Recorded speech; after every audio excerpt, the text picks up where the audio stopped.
And let's get ready to RPG!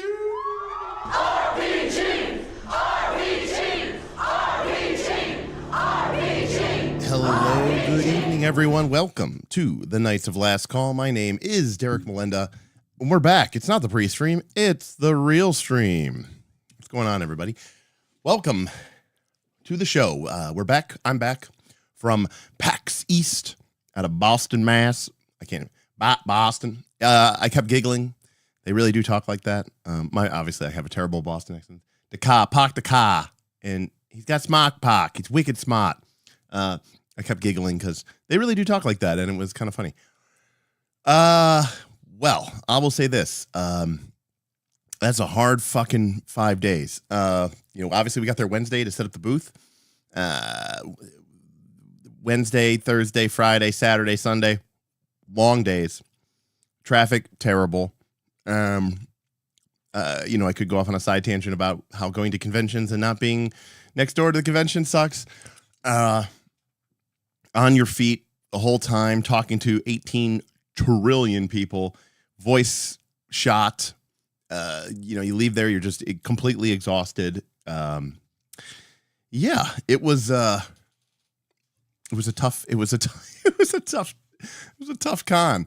And I to be honest with you, I really didn't get a chance to really look at much or do anything. I didn't get a chance to play any Magic. I didn't get a chance to do any looking around the hall. Not really. Like sometimes I might get a few, like 10, 15 minutes before the day started because I could walk around the hall with my exhibitor badge. But it was tough. So Glicker owes me one.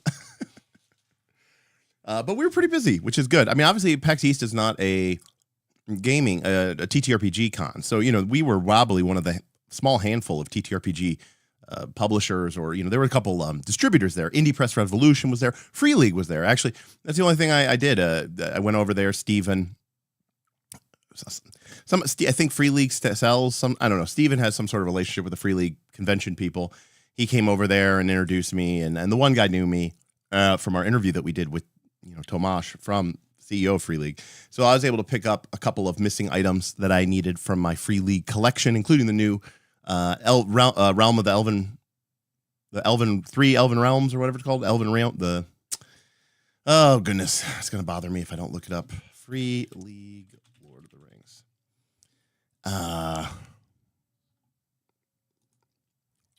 Realm of the Three, which is the new Elven source book for the One Ring RPG. Anyways, and they were able to give me a nice discount, which was cool. But other than that, yeah, very, very busy. Met a lot of people. Met a few KLC fans, which was cool. Got to, talk about Eldamon a whole hell of a lot, because obviously we're peddling the stuff there for Roll for Combat. And it was great. It was kind of cool. Definitely at the beginning of the con, we had, stacks this high of Pathfinder 2 and 5 ebooks. And the 5 ebooks sold a lot better than the Pathfinder books, which isn't to say that there weren't. And here's one thing that was really surprising to me, though. Now, this is anecdotal, but, 4 days at PAX is a gaming convention. I would like to think it's somewhat biased, but it's more representational than, say, our community here. A lot of people came over. And I mean, a lot of people came over. And Mark or Steven would ask them, do you play Dungeons and Dragons? Do you play Pathfinder or play D&D? And I'm not even kidding when I say a lot of people said both. Like, a lot of people said both. And you might think that Roll for Combat kind of pre-selects for that. Now, this is based off of customers. But when you check out, Steven gets your information so he can send you the free PDFs. And I think like 95, 96% of the people who bought from us over the weekend, or from, I should say, the extended weekend, the week, were new customers. So it's not like they had a pre-existing relationship with Roll for Combat. In fact, I don't know how many of them really recognized Steven and Mark. It's entirely, obviously, there were a lot of people who came over and they would say, oh, I play Pathfinder 2. And Steven would say, oh, well, this is Mark Seifter. He's our principal game designer and writer.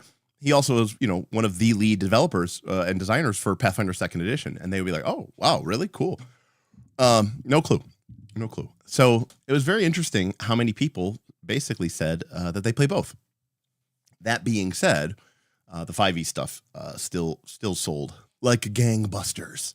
So it's kind of interesting. I don't really know what other key takeaways I've kind of had from the weekend.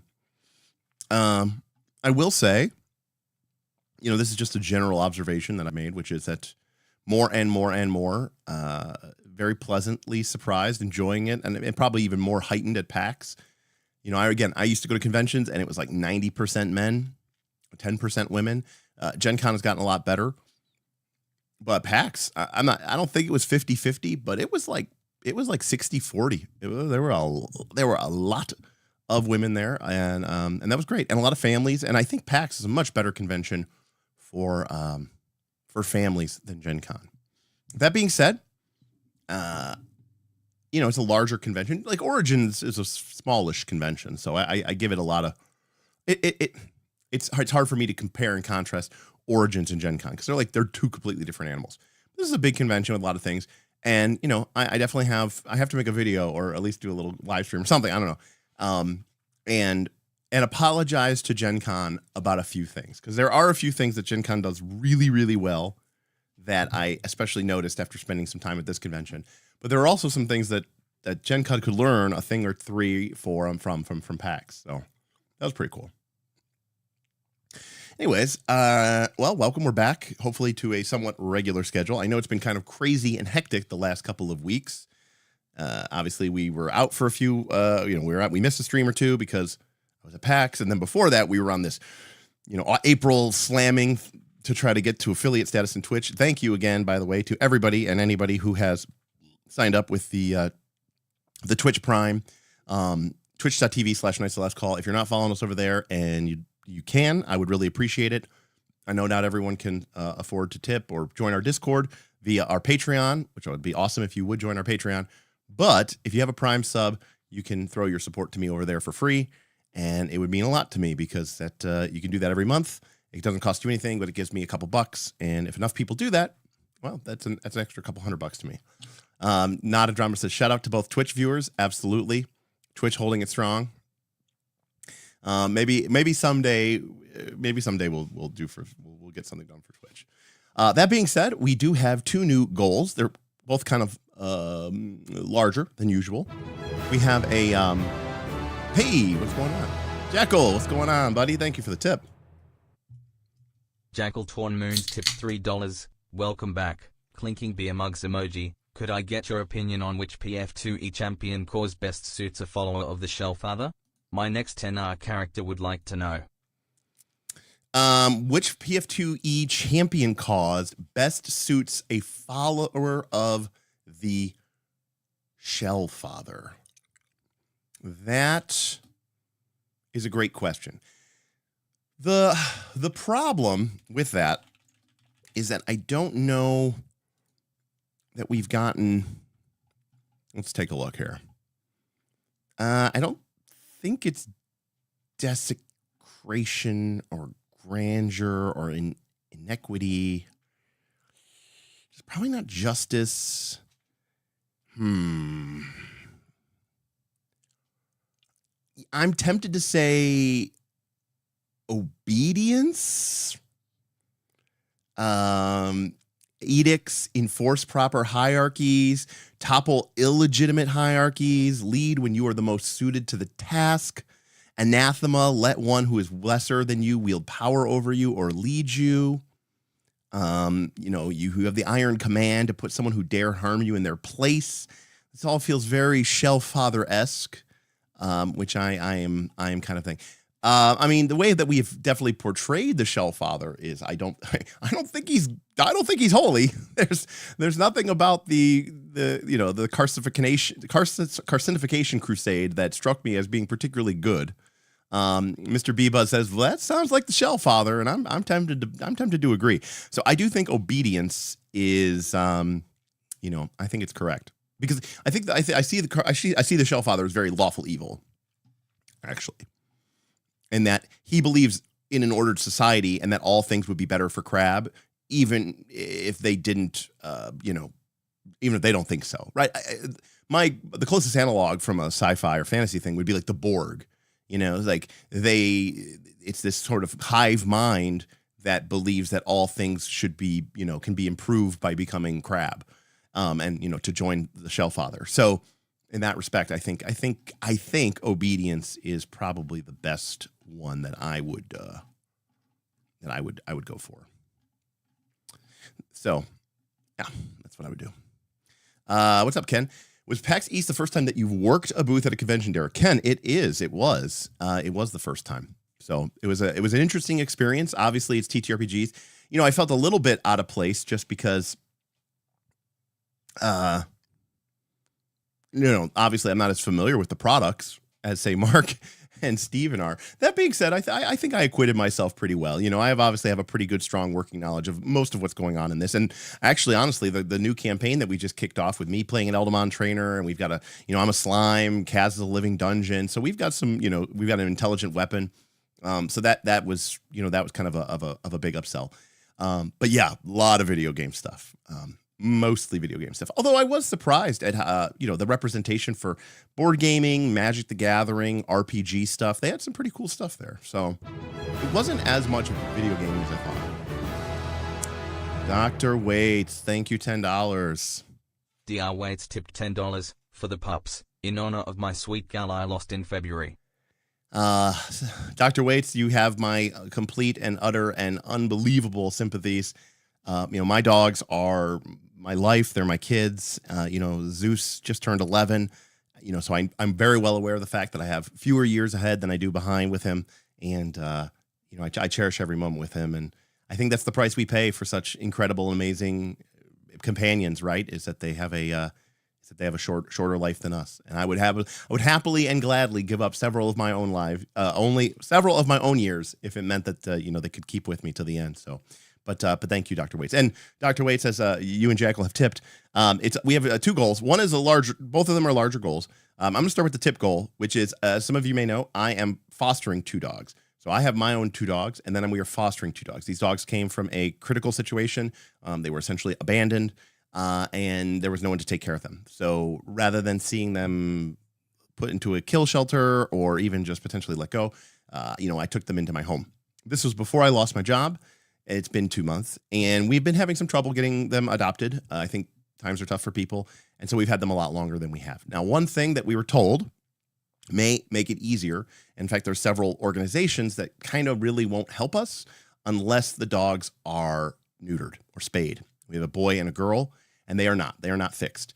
So now there are several organizations that do this, kind of not pro bono, but cheaper. But the waiting list for these things is months and months. And I really can't wait and afford to do this for months and months and months. So the tip to help support the foster dogs is to get them spayed, neutered, microchipped, and their full array of vaccinations.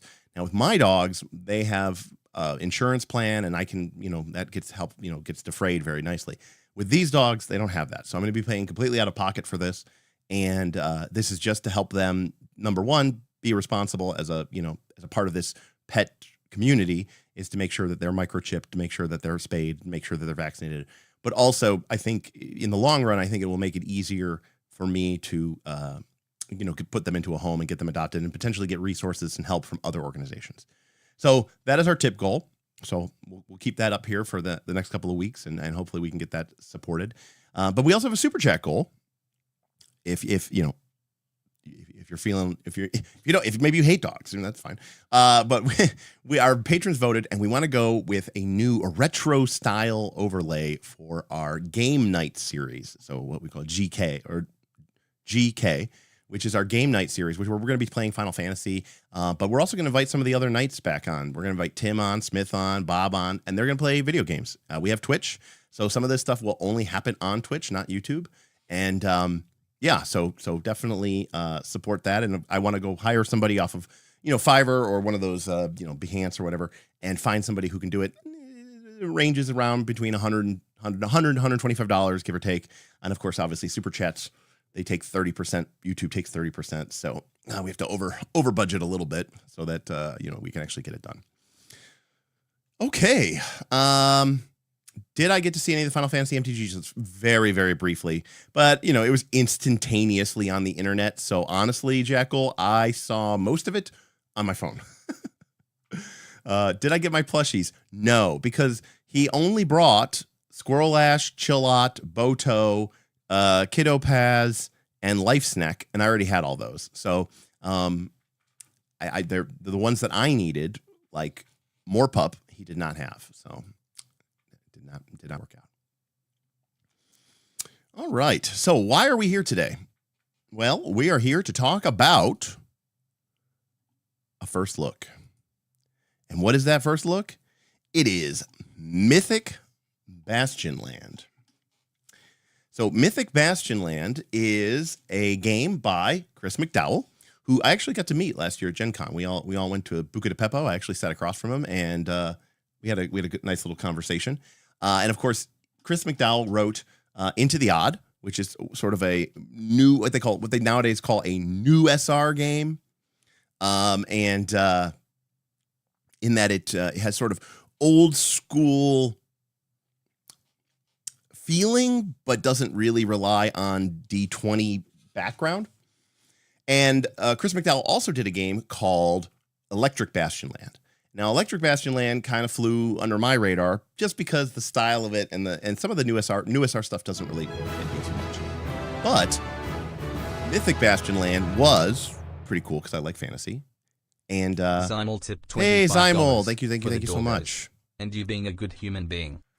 Zymel, we're all just trying to do our part, and again, the only thing that I can say, unfortunately, is that I wish more than anything that we were in a position, my roommate and I, to take the dogs and just make them part of this home. But unfortunately, we don't have the room. It's 4 dogs is too much for us, and there's been a lot of tension between my male dog, and the male foster. And it's just not a good fit for us, unfortunately. But thank you so much, and I really, really appreciate that. And the money goes a long way towards making this a lot better. Normally, the stress would just be the stress, but obviously losing my job, the stress has been, the cash. So I appreciate that. Thank you, Samuel. So I backed Kickstarter. I backed Mythic Bastionland. So here we are. We're going to talk about it. Book has not come out yet. Just started printing. Hey, Omniscient Toad. Bob Barker. That's right. And don't forget to have your pet spayed or help control the pet population. Don't forget to have your pet spayed or neutered.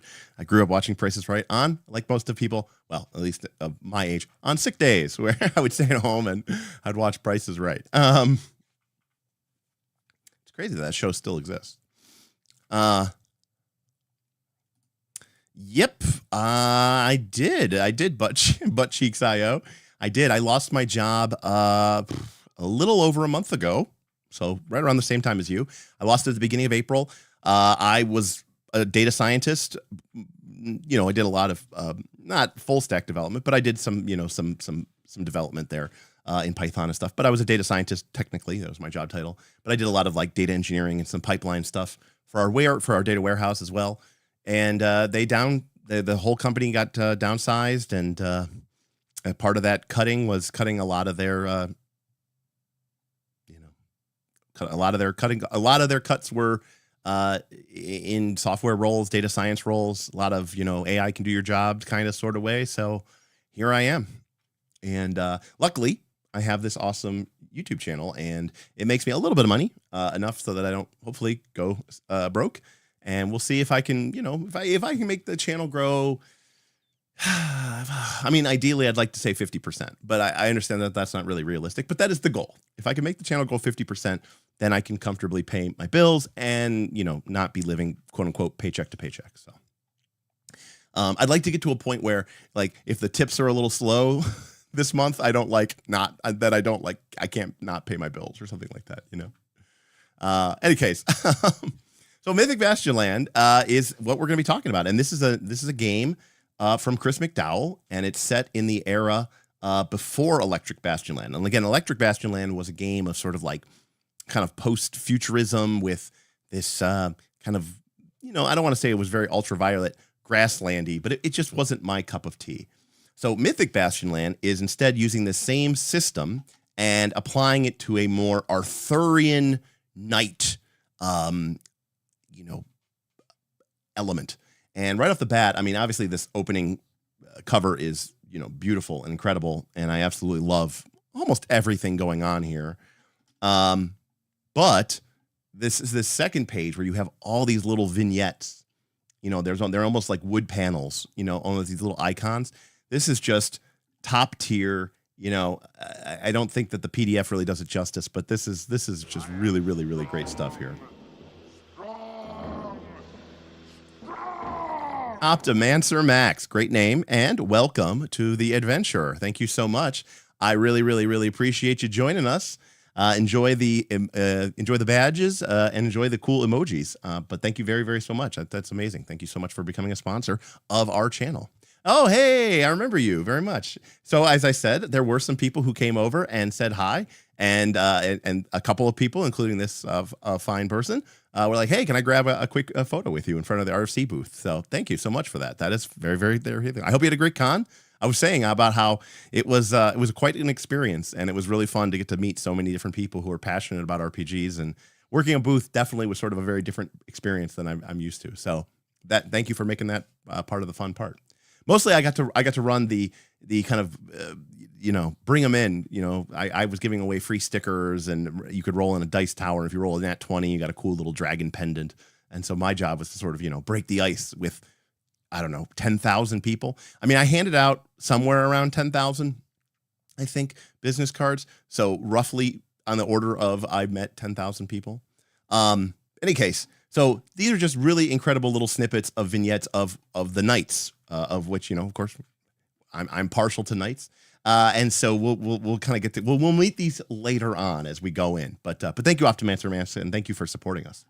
All right, Mythic Bastionland, a game by Chris McDowall with art by Alec Sorensen, with additional content by Sarah Acton. Right here in the front, selected inspirations. Now, I will apologize, not on behalf of Chris, but just in general, you know, I actually hate this style of font. Luckily, they don't really use it too much once we actually get into the rules. And I get it. It's very, you know, it's very medieval, mythical, gothic. Gothic font, it's tough to read. But I think, you know, right off the front, I'm just a big fan of just throwing this. I mean, this is on the fucking, you know, title page, that we are inspired by Cairn by Yokai Gall, Kingdoms by Sophia Tinney, Mouse Ritter by Isaac Williams, Neverland by Andrew Kolb, Pendragon by Greg Stafford, Prince Valiant, the storytelling game by Greg Stafford, and Runecarn by Colin LeSueur. Now, I know all of these games except for Runecarn, which I'm assuming is some sort of hack of Cairn. But any case, Chris has been working on this for a while, and I mean, I think we can all agree that a lot of these are sort of you know, obviously classics, but some of these are bangers of the new SR sort of movement. And obviously, as a game about Arthurian legend, it is no surprise to see Pendragon there. Interesting, Patrick. Runecarn is a Souls-like TTRPG. Ew, and it is a two-player Norse mythology hack. Okay, well, I did not know that. Okay, well, there we go. So it has no connection to Karn. It's just called Runecarn. Interesting. Now, before we get too deep into the woods on this one, I will say that there, you know, we didn't have too much downtime, but there was a little bit of downtime, and Mark and I passed the time singing Broadway show tunes. One of the things I want to tell you quickly about our first looks here is, if you haven't joined us before, a first look is me looking at a game for the first time. It's pretty self-explanatory, but this is not a game I've played, so I do not want to call it a review. It may be a game that I have some familiarity with because of just popular culture or because it's based off of another game that I know. That being said, I am reacting to it as a first-time reader who is quickly flipping through the PDF in, say, 2 to 3 hours. So this does not represent a summation. I may play the game and end up loving it. I may play the game and end up hating it. But we can sort of address several key things. And one of them is, does the game excite us? Does the game tell us what it's about? Does the game try to get us into the mindset of, what is this game engine trying to do? What would make us pick this game up over, say, D&D? Why would we choose to play Mythic Bastionland? The second is, does the game have mechanics that support the thing that it is purporting to do? In other words, does it have a clear self-identity, but then does it have game mechanics that support that identity? And then lastly, does the game have a rewards system in place that creates an incentive to engage in the mechanics and to dive into the themes and ideas of the game. I believe that those are fundamental to the game's ability to perform. Again, a lot of people will talk about how great their campaigns are, but they're doing it at the expense of the game, or they're ignoring the game. And I think the point of the game is to make that experience easier and kind of to do some of the heavy lifting. In fact, I would say to do most of the heavy lifting.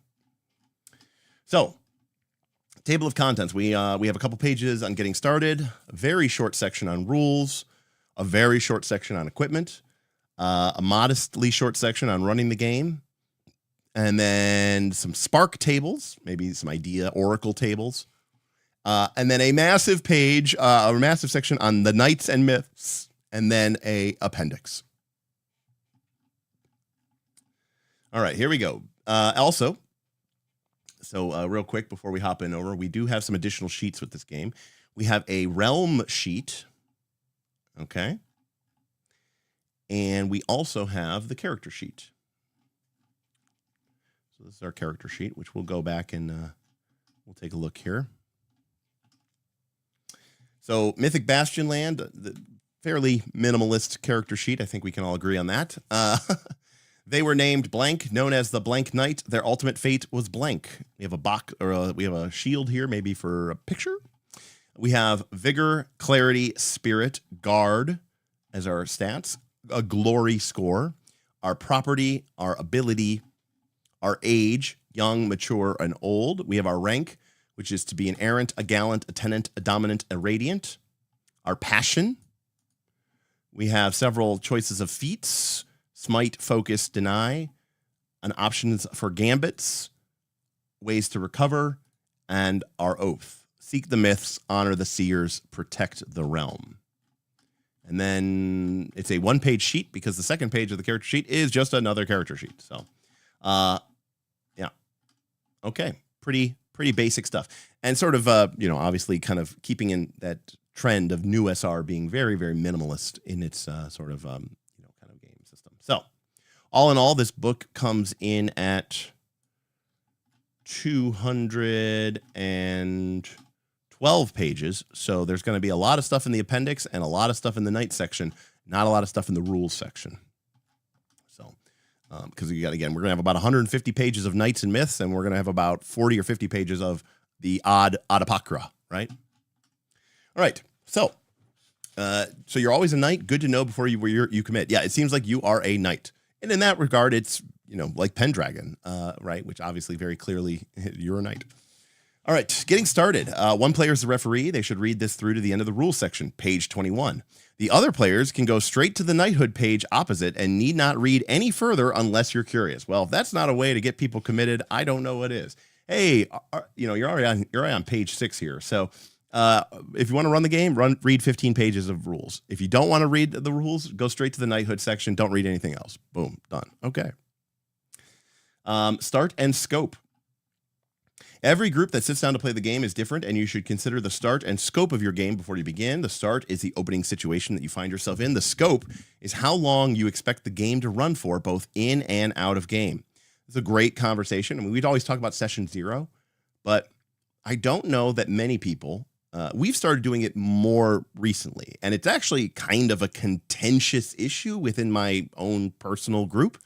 But one of the things that we sort of have struggled with is this idea of discussing before the campaign begins, what are we expecting this game to run for?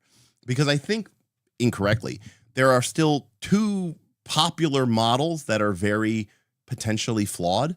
One is, well, we're going to play forever, obviously, of course. The game will never end, and this is the last campaign we will ever play for the rest of time.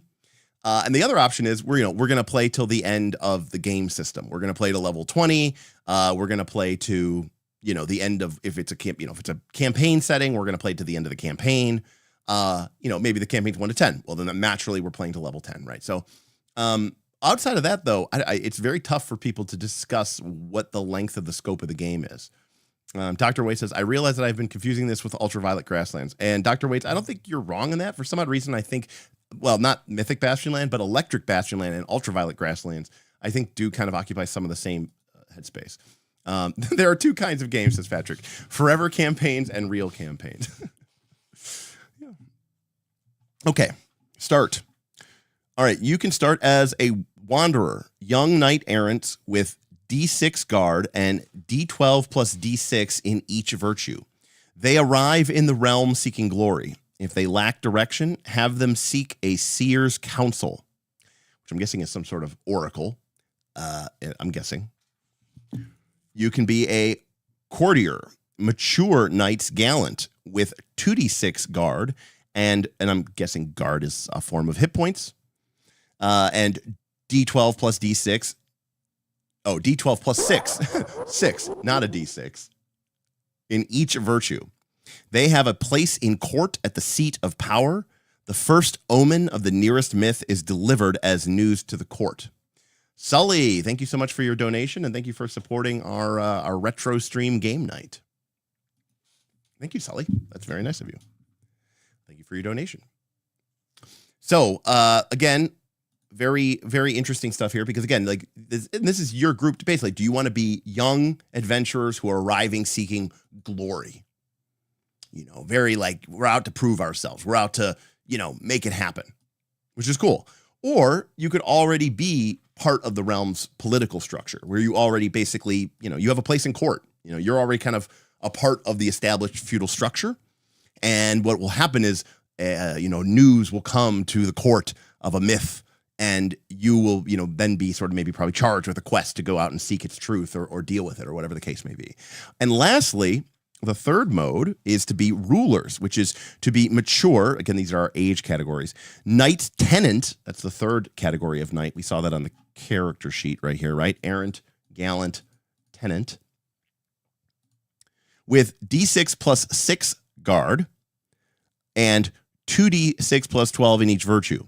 One knight rules a holding. The others are in their circle. The seat of power is under a wicked influence. So this is the more like, you know, one of you is essentially the Lord. The rest of you, the rest of the players are sort of serving you. And while you are not the Lord of the realm, you are the Lord of a realm. And the ultimate power is being, you know, has been usurped by some ruinous or wicked power. And, you know, it's probably up to you to make it right. So you kind of have three very different styles of game here. And quite frankly, you know, I think in some ways it sort of reflects the original path that D&D had, where you started off as sort of no-name adventurers just seeking wealth, seeking power. And then as you gained levels and you became more of a political power, right, you became more engaged with the rulers and the wider scope of the world until eventually, as you reached the teens of the game, you became a holdfast ruler. And, you know, around level 9, level 10, the game changed from you being an adventurer essentially into a manager, and you became sort of this ruler mode. So let's see here. Dr. Metropolis says, see, this game is about being a knight, not do whatever you want. We always love those around here. Yeah, again, the game is, you know, in terms of the first question of Jared Sorensen's 3 questions, what is this game about? I think we can all clearly agree that this game is very clear about what it's about. But LP says, heavy direction on how the fiction needs to run without world building included rubs me the wrong way. Well, LP Curio, let's wait about that because there's an entire character sheet about and process for creating your realm. And so I do believe that there is a ton of world building that actually is built into this game. So let's hold off on judgment until we get through, you know, more than the first page of rules.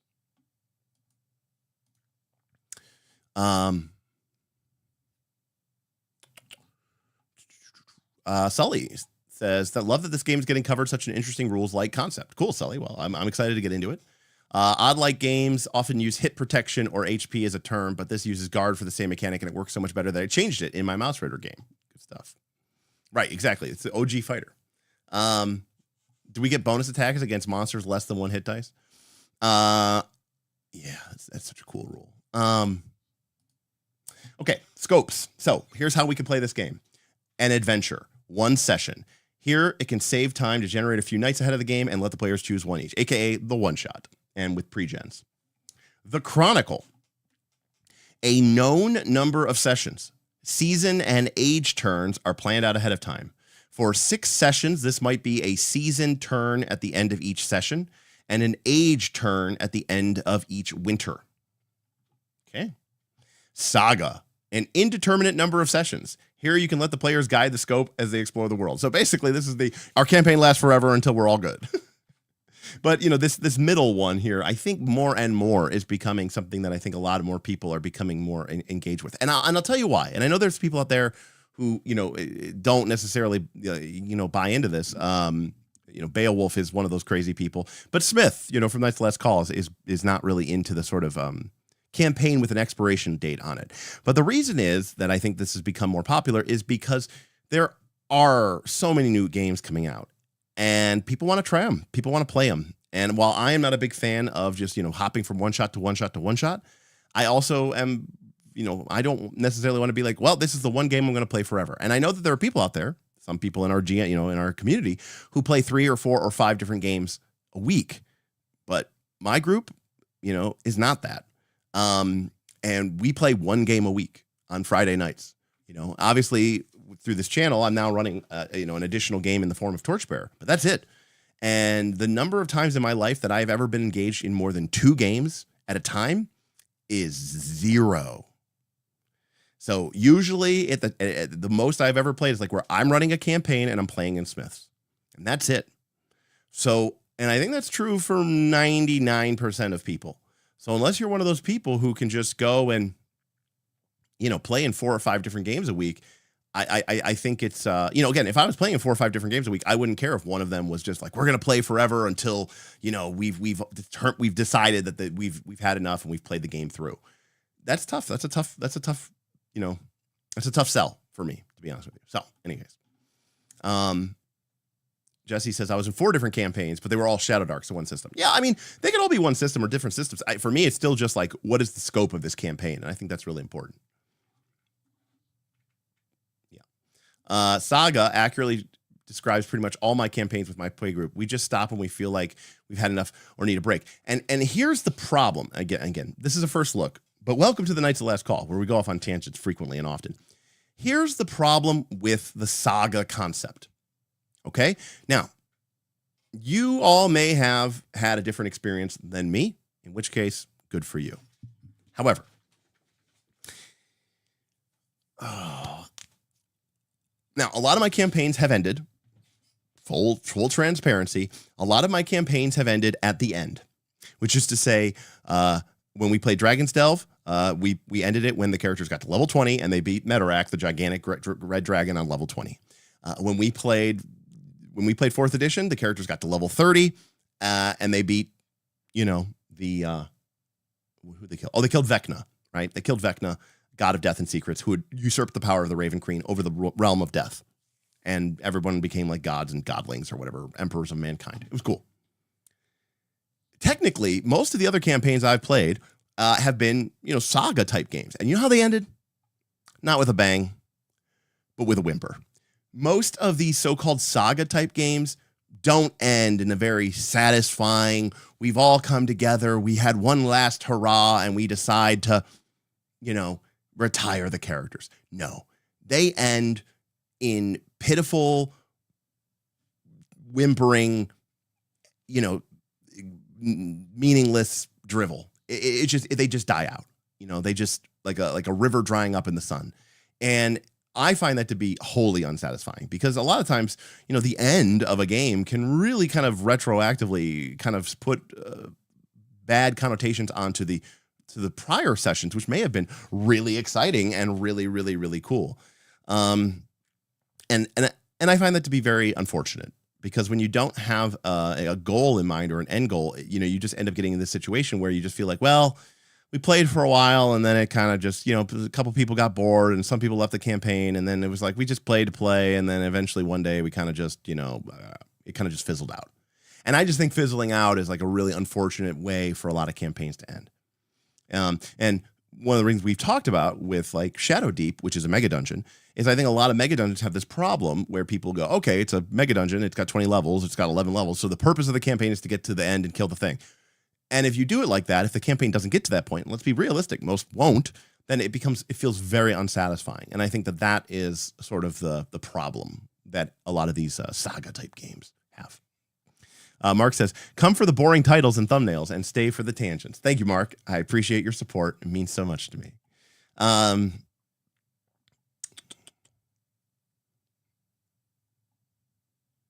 Played in 2 and ran 2. That's still a lot. PF1, Exalted, Legend of Five Rings, and Star Wars. My God. Most of my campaigns ended when we have a TPK. Maybe I played too many Necromancer Games adventures. Now, Dr. Waits, here's what's crazy. I've had a number of campaigns end in a TPK as well. And a lot of times, technically, it was, I guess, a saga type campaign. And it ended in a TPK, and a lot of times that ends the campaign. And I'll tell you why it ends the campaign. Because people are basically like, okay, the game has delivered us a ending. And we're okay with that. Let's go on to the next thing. And that, strangely enough, is, in my opinion, more satisfying and better than a game that just sort of fizzles out and ends in nothing. All right. We could go off on a whole other things. Right. It's closure. It's a closure. There is a poem. I think it's by Lane something.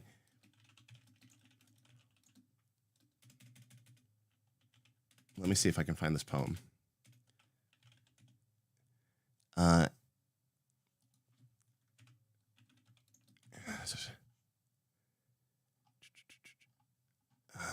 rather live with.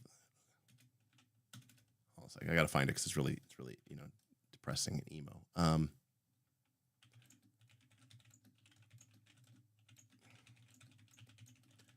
And I don't want to misquote the poem. I can kind of remember. Here we go. It's called. Oh, damn it. I can find it, but I don't know. But it's something along the lines of, and if the answer is no, tell me, because I'd rather live with the answer than die with the question, right? And that's basically what I want closure. I mean, in this case, it's like a poem about like a failed relationship, right? It's like, and if the answer is no, then tell me, because I'd rather live with the answer than die with the question. Like, well, would it ever worked out between us? Just tell me no, so that I can just move on, because I'd rather die. I'd rather live with the answer than die with the question. So, in any case, going back here. So those are our scopes of our characters. Glory. All knights seek glory, shades of Pendragon here, of course, that they might one day be deemed worthy of the city quest. Glory through myths. When the group feels that a myth has been resolved, reaching a conclusion of any type, all knights who played a part in that myth gain 1 glory. So, what is this game about? This game is about being a knight and seeking glory. How do we gain glory? By resolving myths. And that gives us glory. So the game has, in the first couple pages, or first couple paragraphs, really just said, this is what the game is, this is how you get rewarded, and this is what I want you to do. However, there is glory by other means. In a public duel or joust, knights may stake glory against a willing opponent. The victor gains 1, the loser loses 1 glory. Okay, so, as knights, who, by definition, all knights seek glory. Are you a knight? Yes, then you seek glory. So that is a given of the game. We want to resolve myths.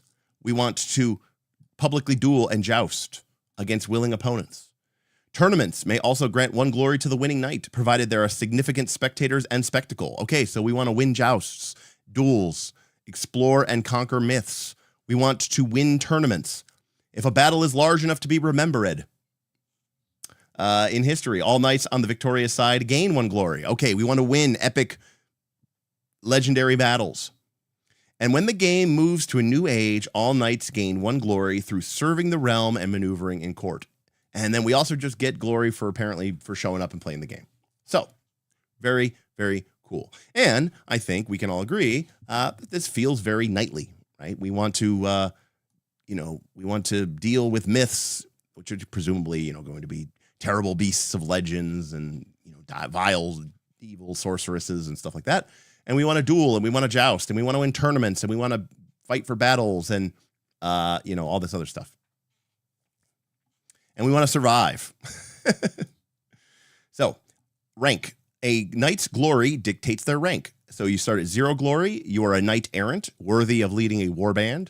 At 3 glory, you became a knight gallant, capable of a seat in a council or a court. If you have 6 glory, you are a knight tenant, and you are worthy of ruling a holding. If you have 9 glory, you are a knight dominant, worthy of ruling a seat of power. And if you have 12 glory, you are worthy of the city quest. Now, the game does say that they might one day be deemed worthy of the city quest. So even in the instance of a saga where, you can guide the scope and play it, I think it sounds reasonable that, assuming you want an open-ended game, that at the very least you should be seeking to become, and you want to play for a while, that you should be seeking 12 glory so that you can go on the city quest, and that alone may be a good stopping point for your game. So, in any case. Rank alone does not immediately grant the knight a council position or rule of a holding, unlike in old school D&D, where when you became a 9th level, fighter, they're like a castle appears. It merely proves that you are worthy. A knight may find themselves in a position for which their rank is unworthy. They are sure to face initial opposition. But if this can be overcome, then their worthiness is proven. Okay, right. So we don't get this stuff immediately, but it means that we are qualified to do so. And in an instance where we end up ruling a holding, even though we are not a knight tenant, it's we may face opposition because we are not worthy to hold that position. Okay, knighthood. You are knights. So remember, this is the thing. It said, hey, if you want to read the rules in your GM, read this stuff. Otherwise, skip to the next page about knights. So let's assume you're playing the game for the first time. You are knights, united by a common oath and visions of the city, capital C. You may have dreams of glory, but every knight must accept the risk of death. The seers who knighted you have deemed that you travel as a company. While some of you may rest, roam, or die, your collective journey will be as one. Now, again, not getting too distracted here, hopefully, but I do like this idea of focusing somewhat maybe more on your individual role is less important. Your individual quest, your individual journey. It could be wrong, but my read of this sentence or the statement is that the company is sort of more important than the individual, and that your individual story of resting, roaming, or dying, aka you leave the party, is not as important as your collective journey, aka the ongoing, adventures of the group, which is a great way of dealing with this and not having to get, wonky about but my character. All right. Knights have 3 virtues. Roll a value for each in order. The start that you chose for your company determines the dice you roll. If unsure, roll 2d12 plus d6. But remember, we also saw that if you're a more mature knight, you roll d12 plus 6. Vigor. Strong limbs, firm hands, powerful lungs, aka strength and con. Clarity, keen instinct, lucid mind, shrewd eyes, aka dex and int. And spirit, charming tongue, iron will, fierce heart, aka wisdom and charisma. So we've gone from 6 attributes to 3, and quite frankly, sounds fucking great to me. I'm over 6 attributes. Roll for guard, your skill at avoiding wounds. The start that you chose determines your dice roll. If unsure, roll d6. Roll or choose a knight, page 26, which is the vast majority of the game. Now, I do want to start here really quick, which is obviously instead of hit points, you have this thing called guard. And the idea here is that you are going to, when you're damaged, you're going to lose points of guard rather than lose hit points. And I get that fundamentally because we don't want to imagine our character. But I will say that years of playing these games, years of playing video games have made this very difficult for most people at the table. And I'm just saying, when we play Legend of the Five Rings, when you get hit in melee, your character doesn't actually get hit. Instead, you gain fatigue which is depending on how much damage the attack does, in order to reduce the attack into a miss. So, when somebody hits you, or when you hit somebody, you miss them because they defeated your attack and then they lost fatigue as a result of it. Now, in a certain sense, that, you know, if you really think about it, that makes sense. Knights and samurai and everybody are not just, you know, hacking people apart. But I'm going to just say that years of playing D&D and years of playing computer games have sort of taught us all that when you hit, you know, you know, you're chopping into people, and it comes out in descriptions. It comes out in the way that we storytell. It comes out in the way that we enhance and talk about the fiction. And while I fundamentally prefer this way, or Legend of the Five Rings, I will say it just creates friction at the table. I'm not saying it's a bad thing. I'm just saying it is a thing. And unfortunately, it can oftentimes be a very weird thing. And I've seen it happen a lot. I've seen it happen in any game that does this. And my most recent experience with this was in playing Legend of the Five Rings. Beowulf said something ridiculous, which is 15 is greater than 6 when he's talking about the number of ability scores you have. That's just obviously, that's completely and totally mind-fuckingly dumb. 4 is your sweet spot, but 3 is better than 6. I can get behind that. That's fine. 4 is good. Thady is saying it's very similar to how Legend of the Five Rings does fatigue and critical wounds. Okay, well, in that case, it is very confusing, and it will cause people to be like, what's going on? Hit protection has done nothing but confuse my players because it really doesn't work at all like traditional hit points, right? And this is where we are victims of, you know, the genre that we were playing. All right. The knight you get gives you your property, which is the items that you brought with you. By the way, you can roll or choose a knight. Ability, a special talent unique to you. And a passion, a special means that you have to restore your spirit. Every knight has a dagger, D6, torches, rope, dry rations, and camping gear. Every knight knows the 3 feats. Every knight has sworn the oath. Seek the myth, honor the seers, protect the realm. Boom, boom, boom.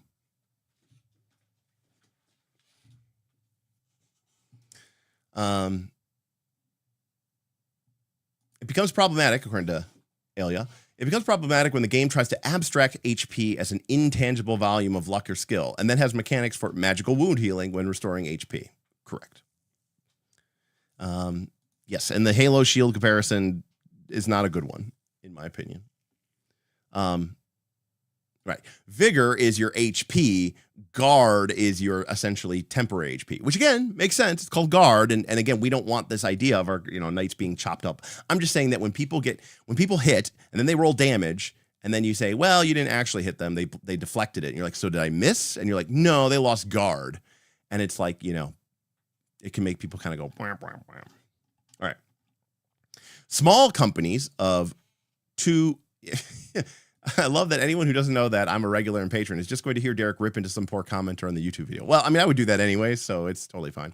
Even if you weren't a patron, you know, I mean, granted, you'd have to be regular here for me to be like, oh my God, you're a crazy person. Actually, no, if someone came in here and said 15 is greater than 6, I would call them a crazy person. If you have a small party, you may give each knight a squire.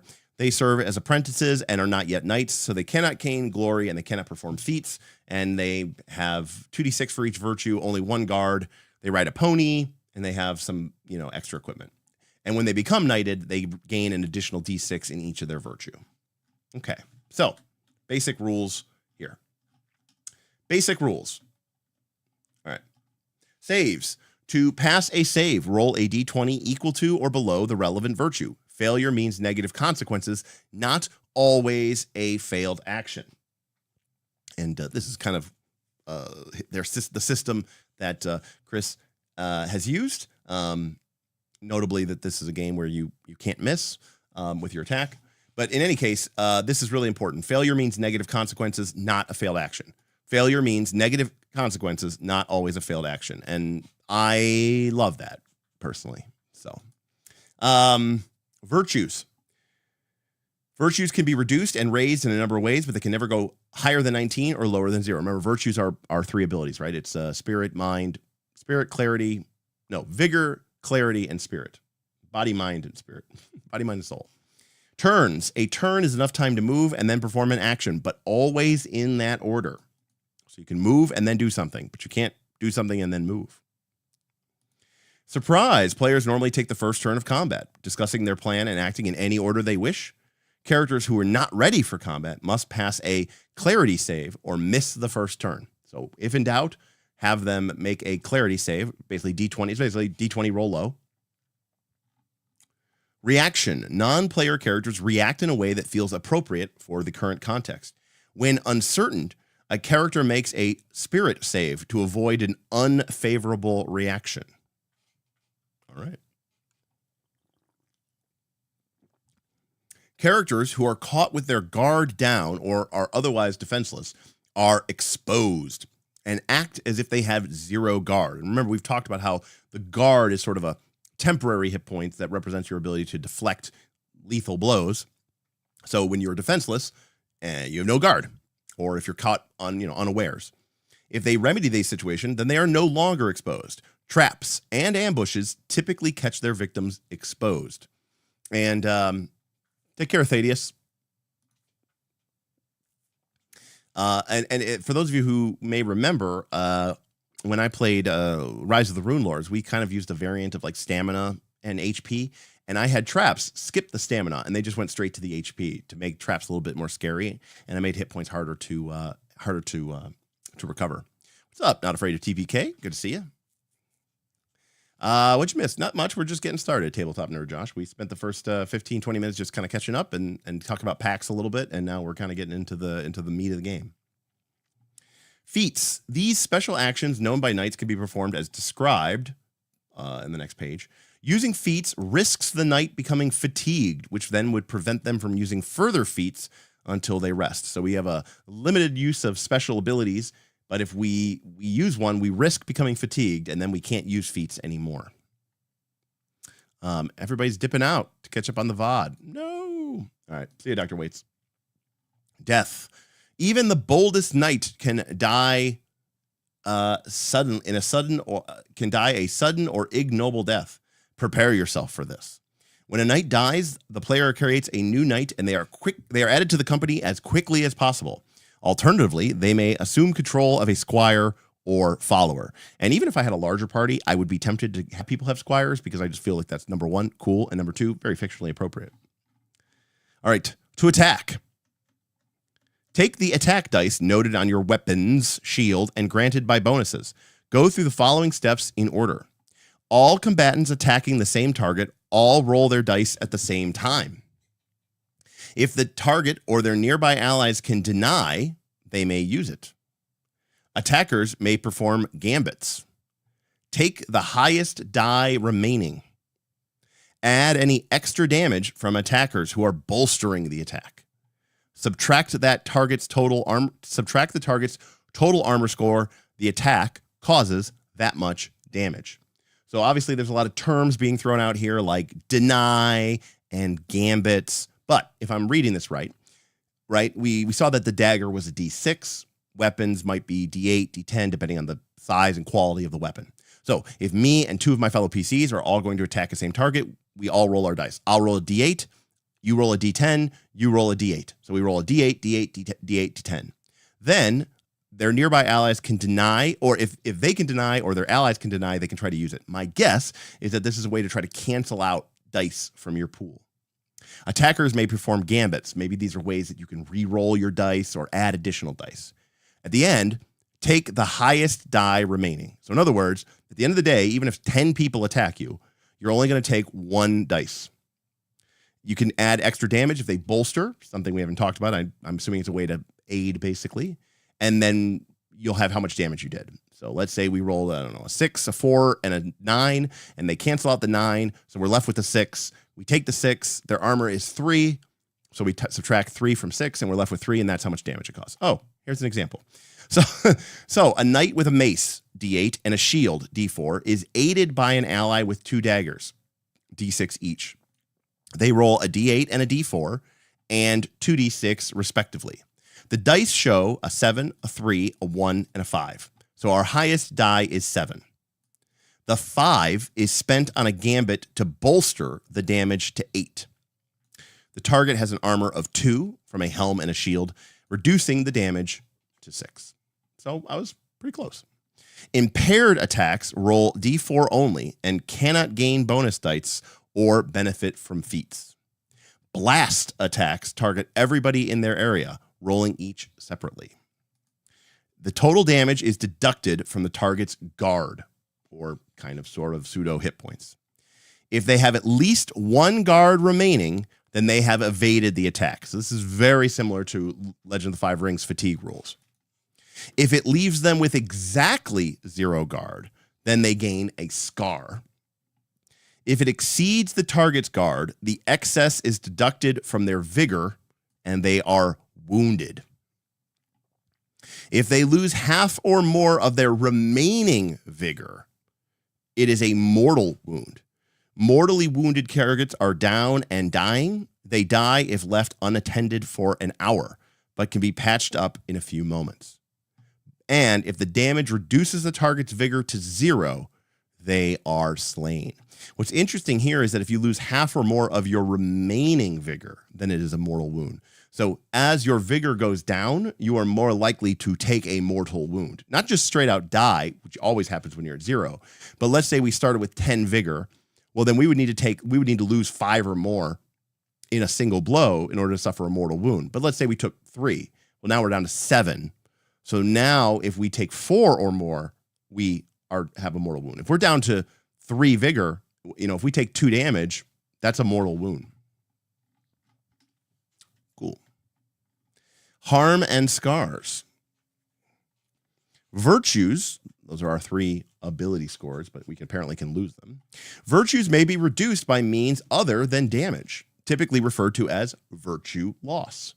In addition to the situations listed in the rules, characters may suffer virtue loss as the cost or consequence of an action. Ooh, nice. Okay. This is detailed in the action procedure. Victims are only slain or mortally wounded if the virtue was reduced by damage, never as a result of virtue loss. This is very, kind of sounds like Forbidden Lands, right? Where pushing yourself can never kill you. It can just, take you out. At Vigor 0, you are exhausted and cannot attack if you have moved this turn. At Clarity 0, you are exposed and treated as if you had 0 guard. At Spirit 0, your attacks are impaired, rolling a single d4 only.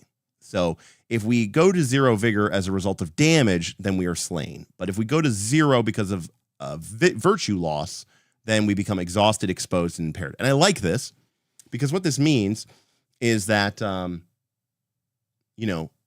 if we were doing some sort of, you're traveling through the swamp of sorrow and, your character fails a check or something like that, and you take, vigor damage, vigor loss, virtue loss, that it's not going to kill you per se, because it's not damage. It's just going to leave you exhausted, which is kind of pretty sweet. So it impairs you. And obviously with your vigor 0, then presumably if you get hit once, you're dead. I mean, you'll have your guard, but all right. Recovery. Guard is fully restored with just a moment of peace after the danger has passed. Okay. So it really is like a Halo shield. So basically as soon as the immediate danger or immediate fight is over, you get your guard back. Fatigue is also removed this way. Okay. I don't think we've talked about fatigue here. Virtues can be fully restored by 3 means: consuming a specific type of remedy, performing a specific action, skipping to a new season. Vigor is restored by consuming sustenance or spending a full day in warm hospitality. Clarity is restored by consuming stimulant or receiving guidance from a seer. Spirit is restored by consuming a sacrament or indulging a passion. You can see the effort here. This is something Derek would do, so I really respect Chris for this, where it's like, I want 3 S words. Just to make it both confusing and make me seem like a clever writer. Is that sustenance? Is that a stimulant? Is that a sacrament? A single remedy is a sizable bundle of materials and tools. A person or dedicated beast of burden can only carry one at once. So you can't stack up on Cure Light Clarity scrolls. Using a remedy requires a whole phase of the day and is more about the ceremonial act than the material components themselves. The virtue is restored before resolving any omens or any other encounters.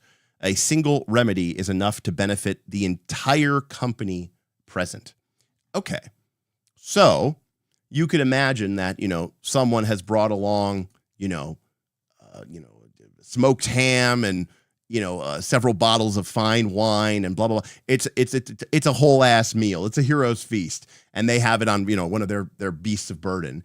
And if you bust that out, it's going to require an entire phase of the game. The entire company can benefit from it. And at the end of it, you will all restore your vigor. But it is not like a pop a healing potion type situation here, which is pretty cool. Now, remember, if we're left with exactly 0, take the die that caused the scar. Oh, this is nice. And roll it again, consulting the table below for the scar. So if the die that caused you to go to 0 was only a D4, then you're only going to get like a minor scar because it's probably a minor weapon. But if like some massive axe or something, some D10, D12 is the thing that actually caused you to go to 0, you're going to use a D10 or D12 and you're going to roll bigger and you could end up with mutilation and agony and all sorts of crazy stuff here. Virtue lost through scars is not damage, so it cannot mortally wound or kill you or slay you. Scars are only gained through real deadly combat, not training or bloodless duels. Okay, so far so good. Remember, the total rules for this game are only like 20 pages, 14 pages. So we're like halfway through the entire rules of the entire game. Specifics of combat. Feats. After using a feat, remember we saw on the character sheet that everybody apparently has the 3 knightly feats. So you can plus D12 or blast to a melee attack, and then you have to make a vigor save or become fatigued. Erica tipped $50. Vigor is also restored by the hospitality of foster pups. Erica, thank you very much. I will say this, having taken care of these foster dogs, it is not vigor is not what is restored. However, in fact, vigor is cost at extreme elements. However, my spirit is definitely restored, Erica. As is your very generous tip. Thank you so much, Erica. It means a lot to me.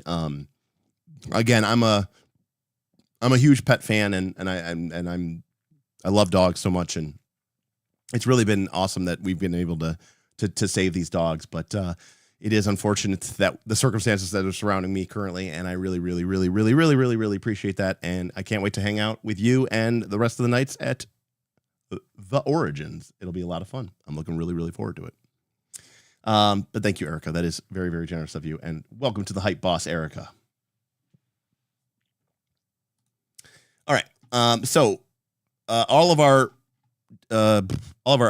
knights know 3 feats. We can smite to basically add a D12, I'm guessing, to your attack pool, right? Like a mace is D8, a shield is D4.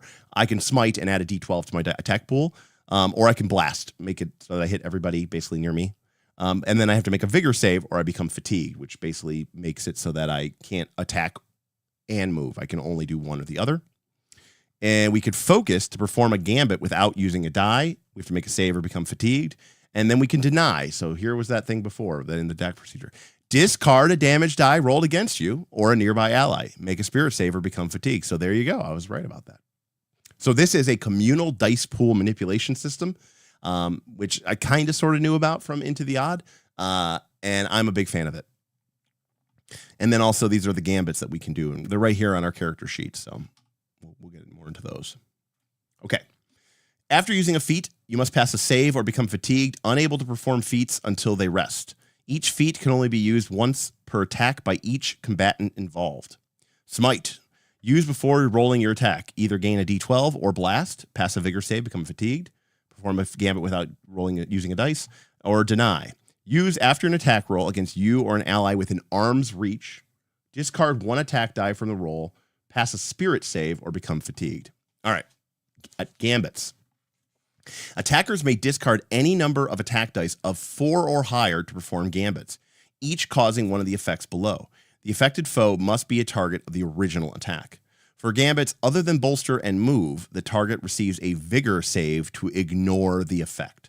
So by rolling a big dice pool, you can then take ones that roll pretty decently, 4s or higher, and cash them in to try to do additional damage, to move after the attack, to repel a foe and push them back away from you, or to stop them from moving away from you and keep them locked in and engaged with you, to impair their weapon and trap them, or trap their shield, to dismount them from their horse or other mount, or an other effect of similar level of impact, aka make something up bullshit. This is what you're going to use, right? Like when in doubt, call it a Gambit. You know, if the player wants to do something cool or crazy in the combat, just call it a Gambit. Great. That's actually amazing. That's awesome. Everyone understands what it costs. And then the only real decision that you're going to make is probably, is it a Gambit or a strong Gambit? Because if the die is 8 or higher, is used in melee, then a strong Gambit is performed and the attacker chooses one of the following. No save is granted to the target. Remember, if we try to repel them or stop them or impair them or trap them or dismount them, they get to make a save, a vigor save, to ignore the effect. But if we use an 8 or higher, they don't get to make a save. Or it could be a greater effect, such as disarming an item, breaking a wooden shield or weapon, or removing a helm. This does not increase the damage from bolster. So as a GM, you have a lot of flexibility here to basically allow any other sort of cool effect that you would get in combat, sort of a stunt die-like effect. All it's going to cost is a Gambit, either 4, or maybe you say, no, if you really want to do that have that greater effect, then, you know, you need an 8 or higher. And that's a really nice thing to have in your back pocket as a GM, to sort of give players a reasonable list of things that they can do, but then also say, or something similar, and we'll kind of figure it out as we play the game, and give people a lot of opportunity to sort of do stuff. Changing weapons, dismounting, and similar actions do not count as a combatant's action for the turn. So, you know, basically free actions. We get some free actions. In a game that's just like move and attack, it's nice that they don't pixel bitch you on, like, you know, getting your weapons out or getting off of your horse. Bonus attack dice. These are gained from useful information, shrewd preparations, or a tactical advantage. Plus D8 is a typical bonus. Okay. So again, one of the ways that we're going to represent, say, having a tactical advantage, flanking them, maybe catching them in a crossfire, is we'll just give you bonus dice to add to your pool, meaning we have a greater chance to roll higher dice. We have more dice to cash in for Gambits, etc., etc. Unarmed attacks suck unless you are, you know, have suitable natural weapons. Ranged weapons. Purely ranged weapons cannot be used if the attacker began their turn engaged in melee. Protective cover grants an additional point of armor against ranged attacks. Mounted combats use the steed's trample damage in addition to their own weapons when charging enemies on foot. This doesn't work if they are in a spear wall. Steeds can be targeted separately by attacks. Being dismounted causes D6 damage. If this occurs in combat, add it to the existing dice. 2 combatants can mutually agree to engage in a duel or a joust if mounted.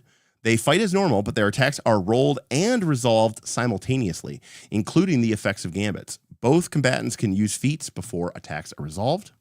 Shield walls and spear walls. 3 or more allies may form a wall formation if they all bear shields. This is funny. This is what I did in DTX. So this was my way when I played Dungeon Time Extreme, which was my 5e hack. The Barbarian had a shield, Smith's Fighter Cleric had a shield, and somebody else had a shield. Maybe the other Cleric? Maybe the other Fighter? There was somebody else who had a shield, and they were fighting a bunch of gnolls in the Caves of Chaos. And the 3 of them were sort of like in the front row, and like, you know, Smith's like, we link up. And I was like, oh yeah, you form a shield wall. And then I was like, all the attackers had disadvantage against them because they were linked up in the shield wall. And because it was like Dungeon Time Extreme and it was kind of like PBTA, like some of the things that would happen is like when a player would roll low on their attack roll, right? I would like talk about how I'm like, oh, it's just, you know, it's starting to disrupt the shield wall. A gap has appeared and you've been forced back, and the shield wall is collapsing. And so it became this like point of fictional contention. And it was like a toggle switch, which is like, are we in a defensive formation or not? And I used dice rolls, both good and bad, to sort of affect that fiction as a sort of tactical maneuvering point in a game that was otherwise completely theater of the mind. Anyways, if they all bear shields, they get an additional point of armor. And if they all bear spears, their enemies cannot attack on the turn that they charge. Individuals who are wounded or groups who lose half their number must pass a spirit save to avoid rout or surrender. Organized groups roll once using their leader's spirit. Disorganized groups roll for each individual against their own spirit. And this does not affect player characters. Okay, we've got warfare, arms, people, and then we have the realm creation rules. And then we have the site rules, which is a point crawl, some time rules, some travel rules, dominion rules, and then a bunch of tables. Okay. Questions? Any questions so far? I mean, I'm first looking at this just the same as you are. I'm just curious if anybody has any thoughts so far on what we've seen. Seems like it makes simple sense to me. It's definitely my style of game.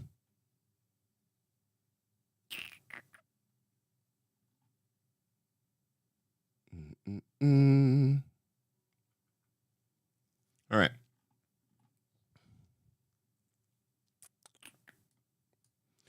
Warfare. So this is how we get it done. 24 or so combatants fighting together are treated as a single war band.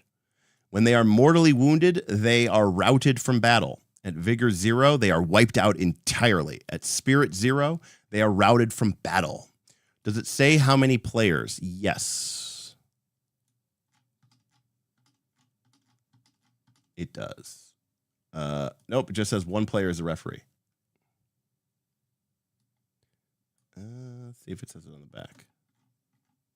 Nope, it does not say. Considering that it's not really, I'm sure there's no CR system, Patrick, it probably doesn't really matter. Number of players kind of really only matters for CR systems and stuff. But anyways, I mean, consider this before we get into this. Again, I don't exactly know what this is going to be, but if you had a group of players who are attacking a dragon, right? You had 6 players attacking a dragon, right? That's the myth that you've gone to deal with, right? Or you've gone to deal with this. You know, think about how quick that combat ran. Well, we're obviously all attacking the dragon, right? So we all kind of describe some cool thing we do, you know, real quickly. You know, I pull up my axe and we charge, and then we all roll our dice simultaneously. And then we look at, you know, we can even roll them into a central pool if we want. You know, I'd probably want each player to have their own colored dice, as they probably would anyways.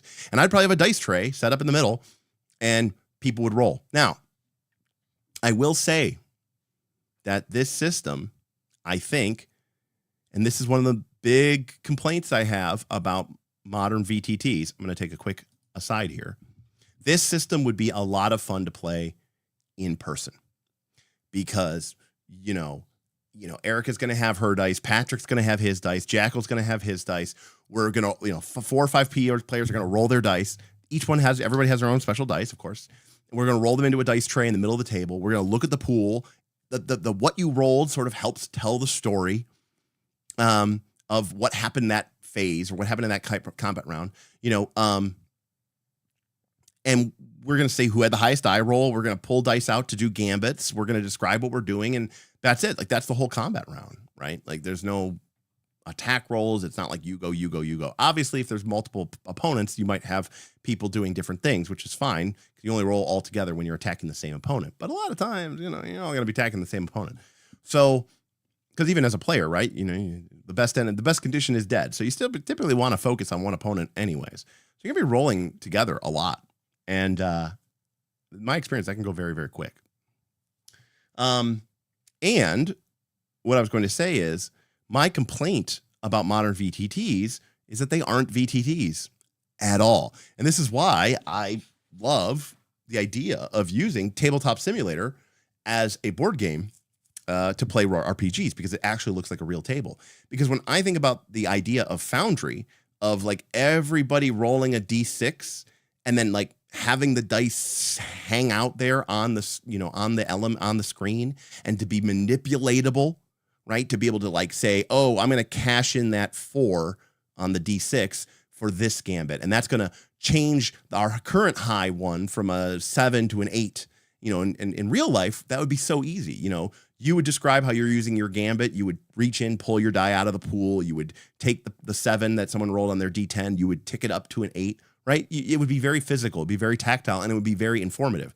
But modern VTTs don't work like that. Not really. So you're going to be like looking at the chat log and trying to remember what people rolled. And even if you're using like Dice So Nice or some 3D dice rolls, they're going to pop up on the screen and then fade away. And it's going to be very unclear about who rolled what, when, how. And that's really unfortunate. Now, maybe somebody built an awesome, cool module for this, but yeah. GM Scott says, hey, what's up, GM Scott? Even though the interface is horrible, Fantasy Grounds is much more of an actual tabletop than Roll20 or Foundry. I've seen Fantasy Grounds, and yes, but that's because Fantasy Grounds is super old school, and Fantasy Grounds was kind of designed to be like an actual, tabletop game. I don't know, in a certain way. What's up, Booth? I'm surprised to see you here. I often wonder how a West Marches campaign would look in this system. I don't know. When you say West Marches, you mean a bunch of different players? I don't know if that works well with like the company situation, but maybe it does. I don't know. So you're saying we should play this at Origins? Erica says 100%. Yeah, maybe. I mean, I haven't really decided what I'm going to do yet. We moved my gym appointment earlier, so I get to be here for more first looks. Yay! All right. 24 or so foes can be a warband. So warbands is basically minions, right? Those are minion rules. At 0, we just say they're wiped out entirely. At Spirit 0, they're just broken and then flee and they're routing. They are not harmed by individual attacks unless they are blast attacks or suitably large scale. Now, that may seem really unfair, but remember, every knight has a feat that can turn your attack into a blast attack. Warbands attacks against individuals receive plus D12 and cause blast damage. So in other words, your group of knights can go up against, 24 or like 30, peasant militia. And, we're not going to, the game says, we're not going to fucking deal with it. If you can't deal blast damage, you can't do damage to this. Like, we're not superheroes. We're not going Muso mode. Now, you can go Muso mode by using your feet, but by default, we're not going to be sitting there, attacking one target at a time. One individual within a warband can add their attack dice to the warband's attack roll leading from the front. If they do, they suffer the same damage that the warband does until their next turn. And so this is a way that as a knight, you can have your posse of your warband, your followers, and now we get cool mass combat rules, sort of. Well, this is still like skirmish level, but it could be mass combat E. And it's a way for you to basically lead and have the advantage of having your whole crew with you. Ships and structures get destroyed at 0 guard. It takes days of repair to restore that. Wooden structures, well, I'm not really too concerned about how much damage a gate or a rampart has, but hey, for your simulationist people, here we go. Artillery, siege, trebuchets, the whole 9 yards. Soldiers are drawn from loyal vassals, knights that share a cause, or mercenaries who have agreed to a price.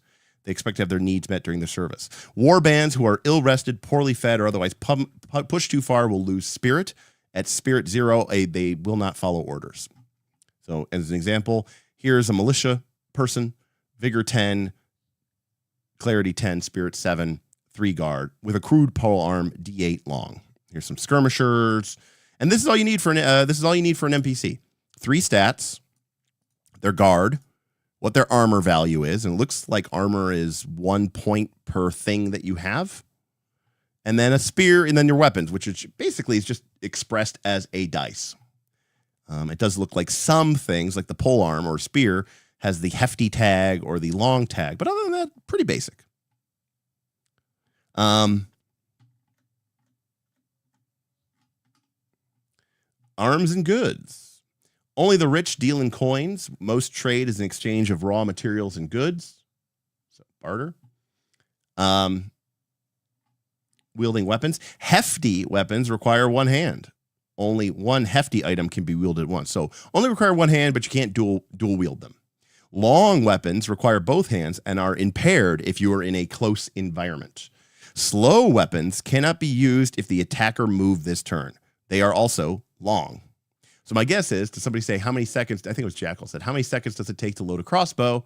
My guess is the crossbow is going to be slow, would be my guess. Elias says, I never developed an attachment to the tactileness of TTRPGs due to almost exclusively interacting with the hobby digitally, but I can see how VTTs mostly aren't going to capture the tactile feel. Very interesting. Yeah, I suppose there's probably an entire generation of people who really only came into this hobby via virtual game tables, which is very weird for me. Very weird indeed. It's odd to think of somebody who had that experience. But yeah, so much of an RPG for me is about the tactileness. And here are some common weapons. Hefty weapons tend to be D6, D8. Here's some uncommon weapons. A short sword's 2D6. A brutal weapon is like a great axe, which is 2D10 slow. Here's our ranged weapon. Sure enough, crossbow, 2D8 slow. Specialist weapons. Take an existing common or uncommon weapon with plus D8 and D10 in a specific situation and make it one category rarer. So here's all the stuff that we can buy. One of each armor type. Coat, plates, helm, shield can be worn at once, combining their armor scores together. Plates and helm are generally not worn when you are outside of a battle. Shield gives you a D4 weapon die or attack die, and it gives you an armor value of 1. A coat of mail or a gambeson gives you armor value of 1. A helm gives you armor value of 1, and an additional plate gives you an armor value of 1. So if you have a coat of mail with plate over it and a helm and a shield, you have armor value 4. Which seems to be about the highest that you can get. And here are some tools and some beasts. And note that a rare beast is not like a griffin; it's like a charger, aka like a a proper knightly mount. And yeah, okay. So here we have people. We can have service members in our holdings. Again, we can have herbalists, guides, sentries, sages, alchemists, sellswords.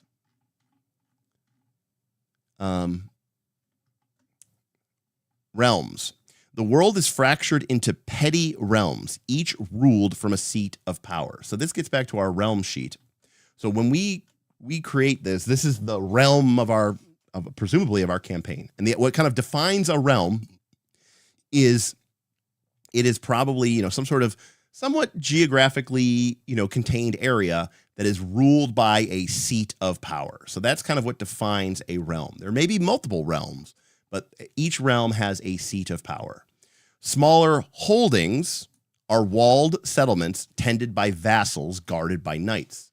Most that lies between is wilderness. So that's our basic. We have the seat of power, the holdings, and then everything else is so very points of light oriented here. Myths. These are the things that, remember, that's part of our oath, to seek the myth. Stories that became truths or are destined to come past. Nobody agrees on the details, but every version is true in some way. There's no such thing as just a myth. Roles. Most fall into one of 4 roles: vassal, vagabond, knight, or seer. A web of seniority exists within and between each. Vassals serve a ruler, typically a knight, in return for protection. Vagabonds roam, working for and protecting only themselves. So you can play kind of like a hedge knight. Or, as in Root, where they were literally called vagabonds. And this is probably sort of, if you wanted to do the Ronin style campaign, right? Like, that'd be kind of cool. Like, obviously, in that situation, and going back up here, I'm kind of getting, it's kind of cool. Like, you could have a situation where when you make your character, you all start off as wanderers, and maybe you've come to this new realm as masterless knights, seeking your vagabond knights, seeking, glory and, whatever. And you kind of come in here, which is kind of cool. I like the idea of that. So you're not necessarily always just tied into the structure of the realm as well. So that's what these are the roles: vassal, vagabond, knight, or seer. Seers, those who understand the nature of myths enough to glimpse into our future. Their visions grant legitimacy and direction to a knight's quest. They know when a squire is ready to become a knight and when a knight is ready to seek the city. Knights, those who take the oath are held in esteem, but expectations will burden them. They rely on their arms, but are expected to know the customs of peace. Usually one knight holds each title, passed on in retirement or death. Faith. Some believe that there is truth in the sky, the stars, the moon, the sun, the positions, and motions. Some look to nature, the turn of seasons, the sound of trees, and the wisdom of beasts. Some believe the sacred stories that weave into myths guiding us to the city. All right, so creating a realm. I don't know if we're going to cover this, although it does look really cool. Like as we look at the realm sheet here, players get a copy of the map with holdings and general terrain mark, but they do not get to see the myths, the landmarks, and the barriers.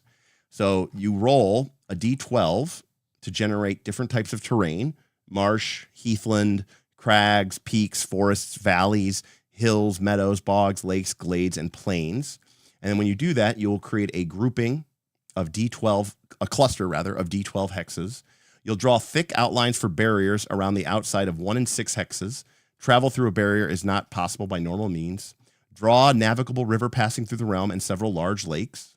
Draw 4 holdings a good distance apart. Typically, we've got castles, towns, fortresses, towers.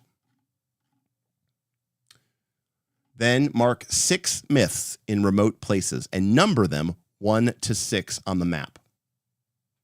Draw 3 or 4 of each type of landmark. Mark them with initials or an icon. So some way to mark them. Dwellings, a small village, if you will. Sanctums, in each the sacred home to a seer.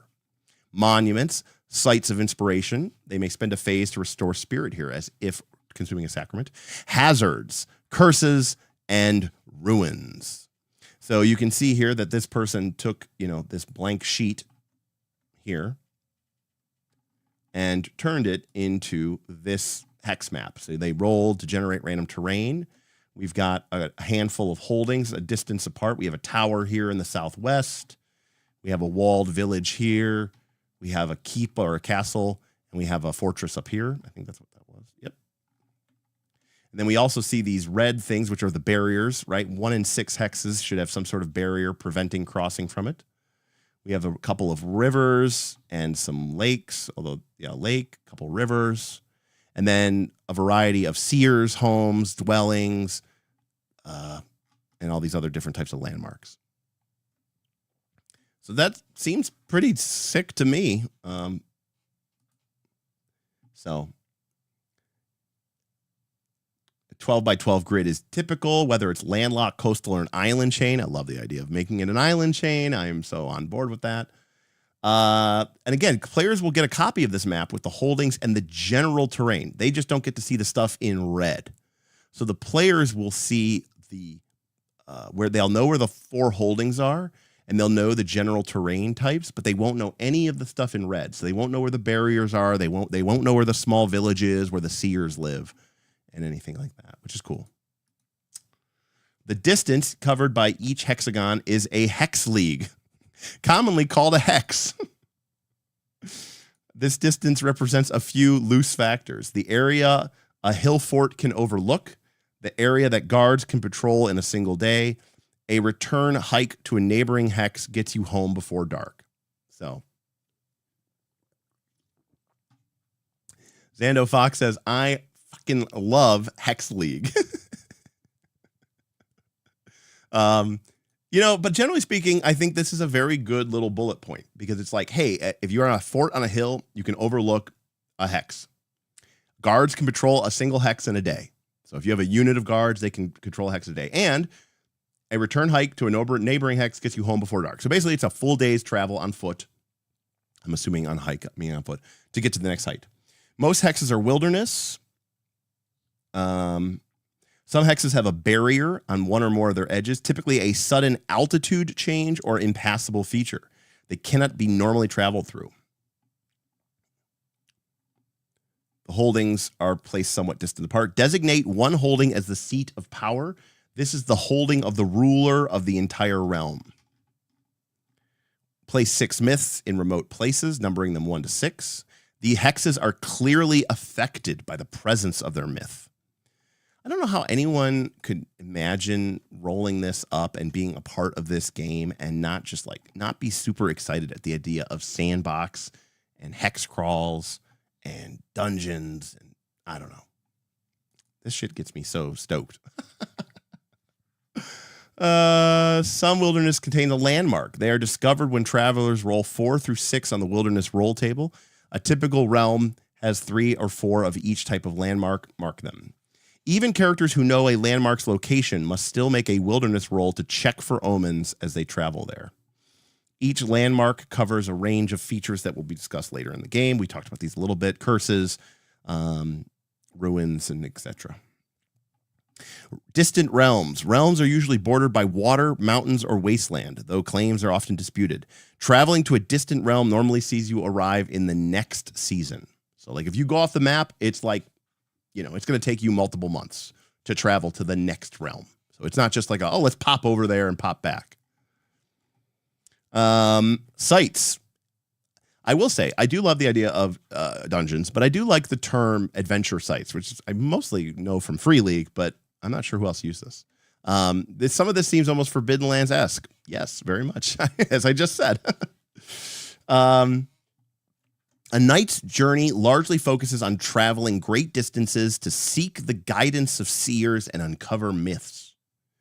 However, on occasion, there may... So by the way, this basically is telling us the game is predominantly about overland exploration. At least that's how I read this. It largely focuses on traveling distances to seek out seers and uncover myths and find them. However, on occasion, there may be the need to zoom in on a single hex or a specific site within a hex. Sites can be created as areas that warrant more detailed exploration, whether ancient tombs, hostile caverns, hostile castles, twisting caverns, or misty woods spanning the entire hex, aka a dungeon. While they can be plotted out with any number of methods, this is a quick hex-based methods. Draw 6 points as the centers of a hexagon with a 7th in the center. Mark 3 points with circles. These are features that will give the information or set the mood. Mark 2 with dangers, and mark 1 with a diamond. This is a treasure. Erase the final point and assign numbers to the remaining points. Neighboring points. So that's basically a way of quickly creating a hex crawl or a point crawl. So open routes are a solid line, which is straightforward. Closed routes require something creative to get through them. And a hidden route is a dotted line, aka a secret entrance. Make sure all the points can be reached. If applicable, place an entrance and an optional hidden entrance. Basically, Dungeon Design 101. We've talked about this and covered this many times. So you can see here that you had a 6-pointed system. We have a main entrance here in the top. And then we have a secret entrance going into location 3. There's a hidden path between 3 and 6. There is blocked paths between 6 and 5 and 3 and 4. 2 and 5 are dangers. 1, 3, and 4 are features, and 6 is where the treasure lies. So again, a super, super, super basic point crawl. You know, could be a dungeon, it could be a wilderness, like it said, it could be the misty woods, it could be the twisting caverns, it could be an ancient tomb. So it's point crawl in a more very generic sense, not just dungeons. And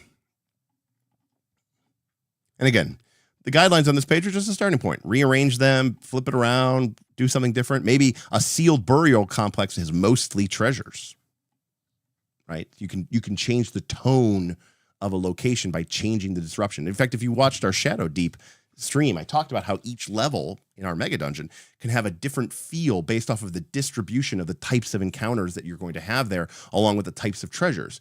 A level that has a lot of cash and jewelry and stuff like that, as opposed to and a lot of monsters, as opposed to levels that have more traps and maybe secret boons or magical blessings or magic items, are going to feel very different, not just because of the actual challenges themselves, but the nature of them and the frequency of them. So this gets an A+ from me. All right, so obviously that's the world creation perspective. Obviously the players aren't involved with this, but as a player, you're going to hand me this cool little map and I'm going to be like, cool, I want to go explore this. Refereeing, primacy of action. Even when using the rules for travel, exploration, and combat, remember this, the most important thing. Past action taken by the players supersedes content generated by the prompts or rules. Their deeds are reality. And what do we call this, folks? That's right, the fiction. This is sort of the defining thing of PBTA, which is, we use the rules, but the fiction comes first. If something is true, then it's true. Remember the core of giving players information, honoring their choices, and describing the impact of their actions, which is, as we've said before, the core of player agency. To have information to make knowledgeable decisions, that their choices matter and actually can make an impact, and to make sure that when they do take an action, it actually has a impact on the game. So in a single sentence, basically expressing the core of what it means to have player agency. Giving information. The players can only make interesting choices when they are presented with difficult situations and given all the information needed to engage with them. I knew there was a reason I liked Chris, and I knew there was a reason we got along well at dinner. I couldn't have said this better myself. Again, I'm not a big fan of hiding things back. I want players to know what's going on because I want them to sort of, I want them to be informed when they make their decision. It's just got to be a hard one. When faced with questions not answered by rules, notes, or procedures, you improvise. Anything too beneficial or too harmful creates the feeling of an arbitrary world. Instead, describe something that does at least one of the following: evokes the flavor and themes of the area, indulges the senses, or reinforces something that they've already learned about this place. Prompts. Every Night and Myth spread has prompts across its base. These serve as cues. Oh, okay, this is when we get into like actual tables of myths and nights. These serve as cues for improvisation if needed. Spark tables, aka oracles, can also be used for generating ideas. Luck, aka Mythic GM. If you need to consult the whims of fate, what is a, yeah, this is a Harper's, right? The fortune die is what it's called in Blades in the Dark. If you need to consult the whims of fate, make a luck roll. A high roll favors the player, a low roll does not. So when in doubt, roll a d6. 1, a crisis. 2, 3, a problem. 4, 5, 6, a blessing, a welcome result. Action procedure. When the players take action, the referee works down this list procedurally.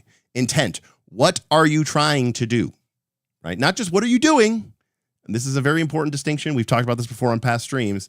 A lot of times too, you'll get players who go, I want to do this thing. And you're like, why are you trying to do this thing? And players will try to play coy with you. Or the GM will never actually ask about the intent. It's more focused on the actual actions rather than the intent. And the intent is so critical.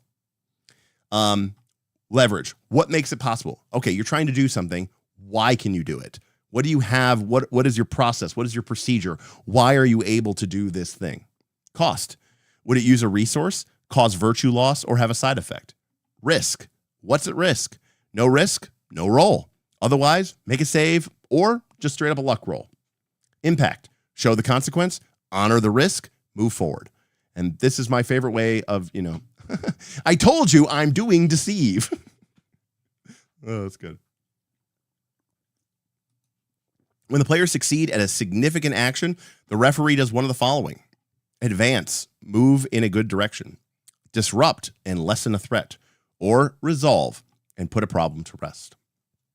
Failure. When the players fail at a risky action, they might still complete the action, but they always suffer negative consequences. AKA, on a failed, as I said this, calling it a miss is terrible in PBTA. Even when you roll a 6-, the GM gets to make a move, and they can make as hard of a move as they want. And one of those things can be you complete the action. It just comes at a cost. You can threaten them by creating a new problem. You can escalate by making a problem worse, or you can execute and deliver on a threat. Basically, it's like, hey, I made a soft move. Now I get to make a hard move. By the way, threatening, creating a new problem, is a more soft move. You're introducing a problem, but its threat hasn't yet been resolved. Escalating is sort of an intermediate move because you're establishing now the real threat of a problem. And executing is the hardest of these moves. Impact, whether a success or a failure, ensure that the player's actions have an observable impact on the world. The best types of impact have both immediate and lasting consequences, always moving things forward. Interestingly enough, this is one of the reasons, like I said before, why I don't like hit points in narrative PBTA type games, because hit points by themselves don't change the fiction, right? When someone is hit for 10 damage out of their 24 hit points, nothing about the fictional situation of the game has changed. You've just lost hit points. And that can be very boring. Like, it's much more interesting when, like, you've been knocked out of position, your shield is taking damage, or your shield is cracked, your shield wall is being disrupted. And so games that rely on hit points basically are like, hey, nothing interesting is going to happen until you run out of these. And so it's kind of this weird way of like delaying the interesting things from happening, which I'm not always a huge fan of, which is why I like PBTA games that use conditions, because that way, whenever an action occurs, there's something about the fiction that's changing, which I like. This whole page seems inspired by GM moves from PBTA. It really does. So this is pseudo PBTA in a way. Yeah, well, remember, PBTA is a philosophy. It's not really a game system. But I mean, the principles of PBTA and the principles of game. The reason I like PBTA has nothing to do with 2d6. Like, I could give a shit about that. The reason I like PBTA is because I like the philosophy of the resolution of the actions of the character's mechanics. And that, so yes, this does feel very inspired by that. At the end of each session, discuss if it would feel right for a season or an age to pass between now and the next session. If a season or age ends, then follow the procedure. Ask the players if they have any plans or ambitions for the next session. This gives you directions to prepare for them. Omniscient Toad, you definitely want to play this game with my group. We'll check the rest on the VOD. Good night, everybody. Omniscient Toad, thanks for stopping by, and we'll see you next time. Thank you, Omniscient Toad. Time. Each day has 3 phases: morning, afternoon, and night. Ooh, poll coming up. Here comes the poll. We got to do a poll. All right, graphical poll coming up. Okay, which do you prefer? All right.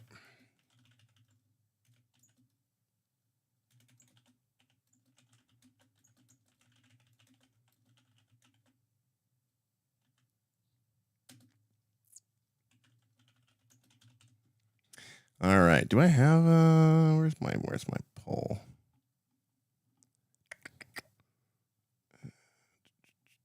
I gotta find my poll.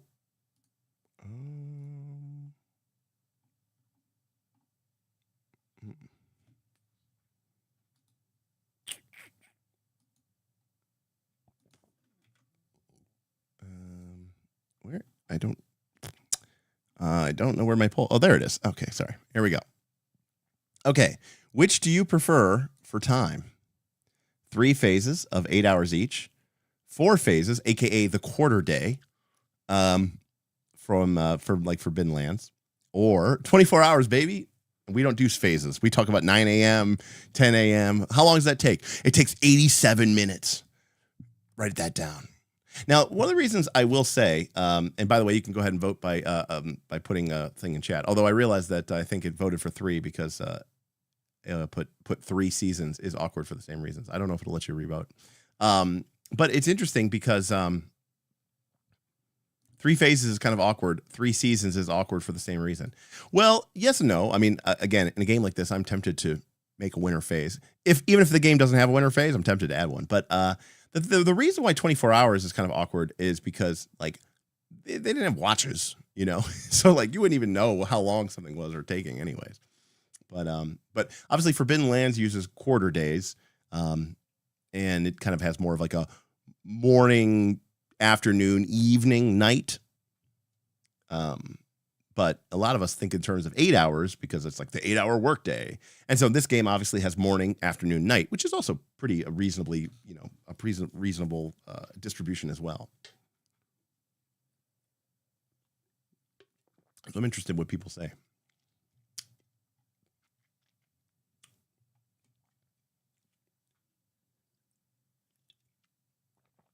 So 4 phases is off to a quick run, quick start. All right. Keep that running there. Each year has 3 seasons. Spring begins with the Feast of the Sun. So we got our feast days, and it ends with the tax.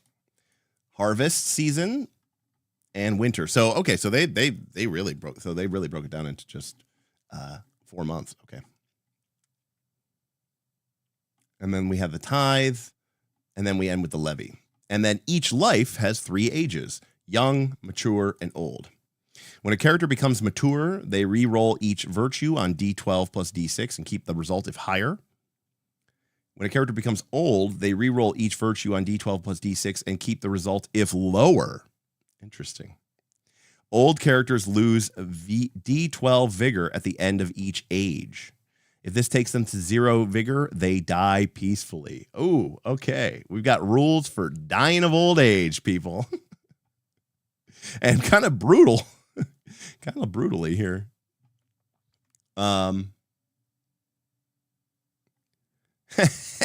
Heck yeah. So by the way, remember your vigor, right, is going to be between like 0 and 19. You're rolling D12. So like if your character, and by the way, when you become old, you roll D12 plus D6 and you take the lower. So let's say you were a mature knight, right? A notable warrior, a fierce warlord who'd battled throughout, whatever. And your vigor was maybe like 16, right? Because again, the highest it can be is 19. But when you become old, you roll D12 plus D6. Let's say you roll, I don't know, 6 or 7.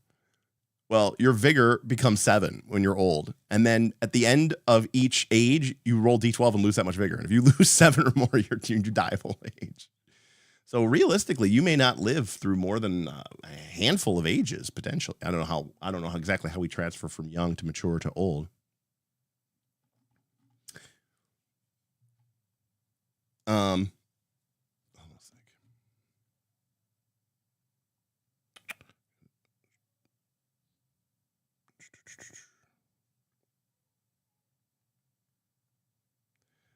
I gotta text somebody real quick.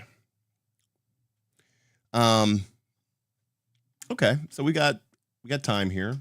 Now remember, one of the things is the players decide at the end, right, of a session if you think it would go to a new age or a new session. At the end of each session or during a natural break in the fiction, I'm going to put the poll down, but it looks like 4 phases won, although there were some votes for there.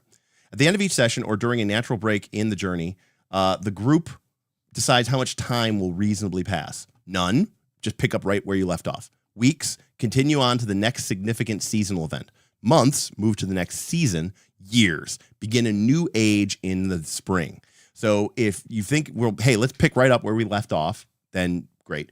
Otherwise, we go to the next event in the season. So we go from, let's say we already had done the Feast of the Sun. We would go to Scepter Mass, or we would go to the Tax, or whatever. Or if we think months are going to happen, we would start with the next season. Or if we think years would happen, we would go to the next age and restart again in spring. Got to say, I really like that.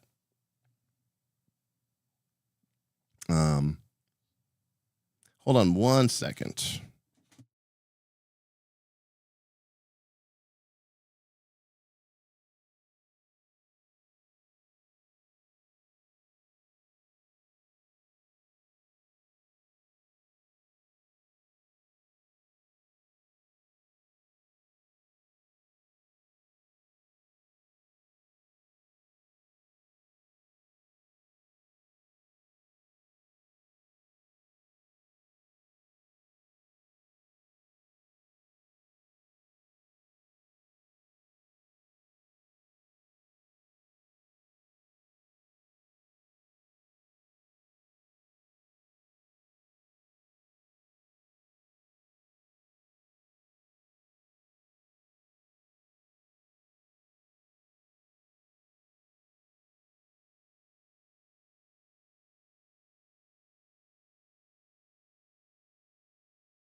Okay, there we go.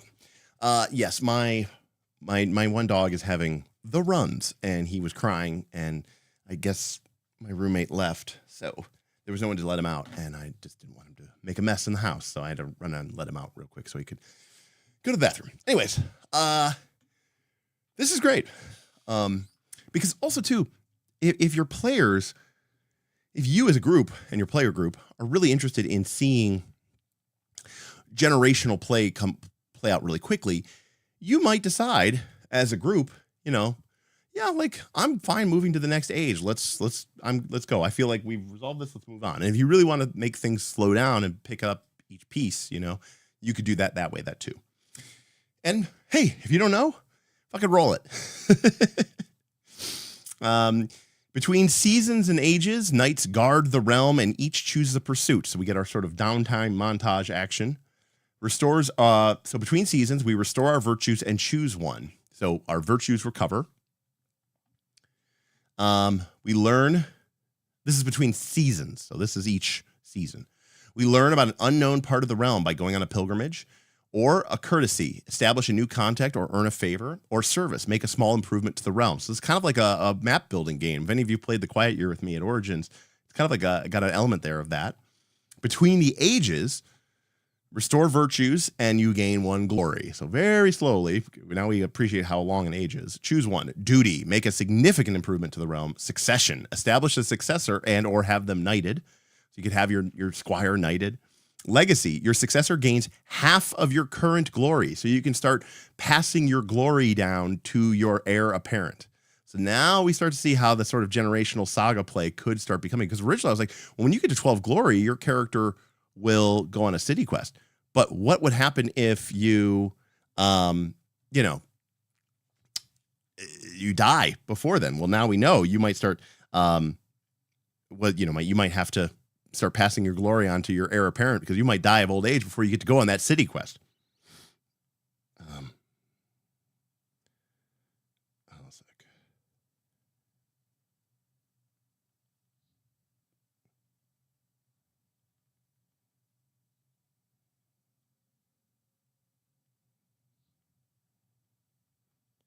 Anyways,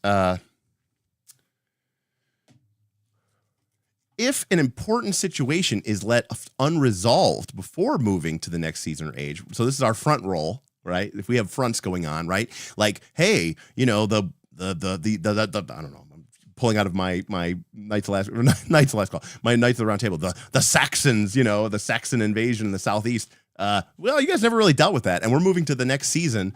So let's roll and see what happens. It goes as bad as it could possibly go. It gets worse. It gets better. It got better.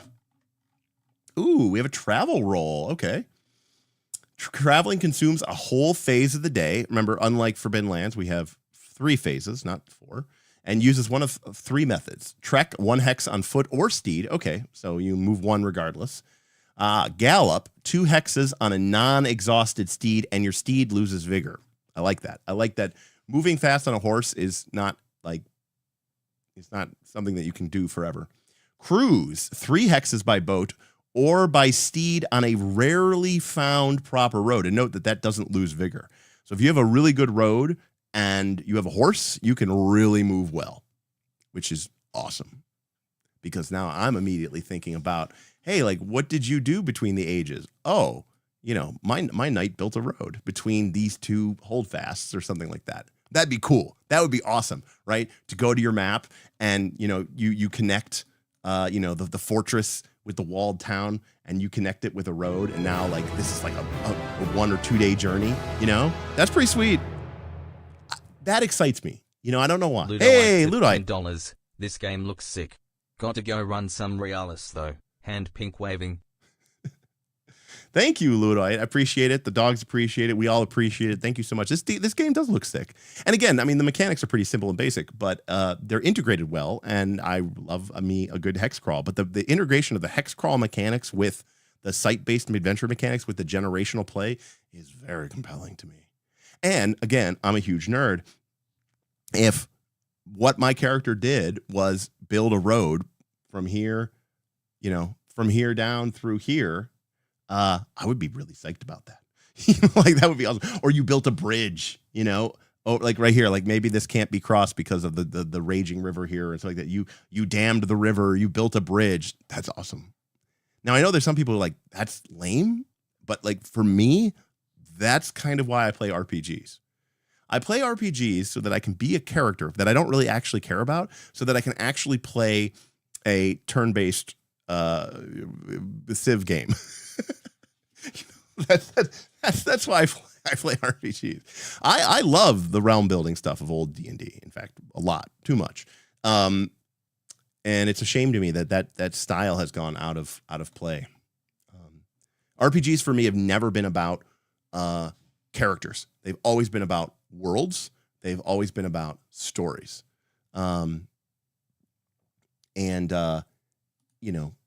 Exactly. I couldn't have said it better. And of course, Alia nails it. This is cool. Yes. Seeing how you made a mark on the physical space of the world is what TTRPGs are to me. And I completely agree. And being able to physically alter the map like that is, again, that tactile experience, which I think really, really, really comes through. And I think that's so cool. Okay. Back to the traveling. If you end a phase in the wilderness, to be careful, remember, most of the game is wilderness. You're going to make a wilderness roll, which is basically a random encounter. Encounter the next omen from a random myth in this realm. So omens, the way myths and omens work is, it kind of sounds like the progression of a front, right? Remember how we have the different, I think they're not called omens, are they? I can't remember. They're called prophecies or omens. I think that's exactly how fronts work.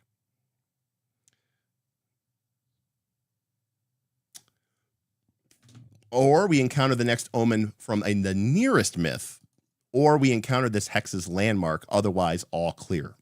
So let's go back to our bastion sheet. So we set off, and we are headed. We're headed for the tower. Where's the tower? It's somewhere on our map. Here it is. Here's the tower. Okay, so we're headed for the tower. So we head off from the walled town, and we head south. And we're going to follow. Actually, no, we're going to head southwest. And we're going to try to cross the river here. Doesn't say it's unblockable. We wouldn't know that, by the way, until we got to that barrier, FYI, but just saying. So we're going to try to find this. So we cross here. We take one trek into this hex. So we're here. And then we roll. And if we roll a 4 through 6, we encounter that hex's landmark, otherwise all clear. On a 2 to 3, the nearest myth, which again, as players, we wouldn't know about, but then we start to learn about it. It's a foreshadowing. Now, I don't think they put the myths on this chart. Yeah, they didn't put the myths, but there would be 6 myths. So if there was a myth, let's say in these nearby, what the hell resource was that? Bogs. Okay, like maybe there's the boggy witch or something that lives in this witch. We might get a hint, right, that there is this power, this evil, this thing growing nearby, which is awesome. And that that's the most common result. But maybe on a 1, I don't know if this roll should be public or not. But then you get an idea of something else. But then if we enter a hex, because hexes are big, and this is something I think that's very, very debatable, and I don't have a clear answer of how I feel about it. Now, roughly speaking, let's say that a hex representing 8 hours of travel on foot in relatively undeveloped land, something I'm very familiar with, depending on, of course, on the terrain, vertical, whatever. But, in rolling grassland type situations, you might be very lucky to get 3 miles an hour. And you're going to stop. You're going to probably take breaks and stuff like that. So in an 8-hour day of travel, you are probably not going to do 24 miles. So let's say roughly that you can do 20 miles, give or take, in grasslands. That means that roughly, I'm just being very rough here. I can't remember the exact area of a hexagon, but that means that this 20-mile hex is 400 square miles. That is a huge amount of terrain. And somewhere within this 400 square mile speck of rolling plains, right, there is some monuments, right, which at most probably take up, a square mile, So, and the odds that you would encounter this are extremely low. Now, Dr. Uri says, good luck walking 20 miles for someone who's never walked 20 miles before. Your feet will be hamburger. Well, Dr. Uri says, As someone who hiked 2,600 miles on the Appalachian Trail, yes, they would be. But I'm just assuming that our knights are used to this. But also, they didn't have modern shoes and modern hiking shoes and all this other stuff. So, but you're absolutely right. And also, to be very clear, your ability to hike 16 miles or 16 hours a day is not even remotely possible. I mean, I'm assuming that on most days you're going to basically travel for one phase, rest, camp, do normal stuff for one phase and sleep for one phase. I mean, that's pretty much what I did when I hiked the trail. I'd wake up, I'd get maybe, 6 to 10 hours of hiking, depending on the weather and the terrain. And then I'd make camp, essentially make camp, and I would cook my meals and treat my blisters and look for ticks and do all the things that I did to, stay healthy and stay sane and, conversate and socialize if there were people nearby, and then, hit the bed early and get some sleep and rinse, repeat, and do the whole thing again. So I completely agree. Beowulf says, I believe Roman legionnaires are expected to be able to march like 20 miles a day or something, right? And those are the people. Army Rock March 20K, march with 50 pounds on your back and army was not fun. Oh yeah. And I mean, there's a reason why, as a through hiker, we talk about ultralight, we want the lightest thing possible because when I had 20 pounds on my back, it felt like a quarter ton. So I can only imagine what a 50-pound ruck would feel like. Oh my God. And right. Knights have horses for a reason. Well said, Beowulf. And, obviously there's a difference, right, between a mount that you use for fighting and a mount that you use for traveling. So any case. Anyways, so the reason why I bring this up is because in this game, if we entered this hex here with these monuments, there's only a 50% chance that we would actually encounter that hex. So that monument there, this place where a site of inspiration, travelers may restore their spirit here as if they were consuming a sacrament if they spend a phase here, is actually, you're only 50% likely to encounter that.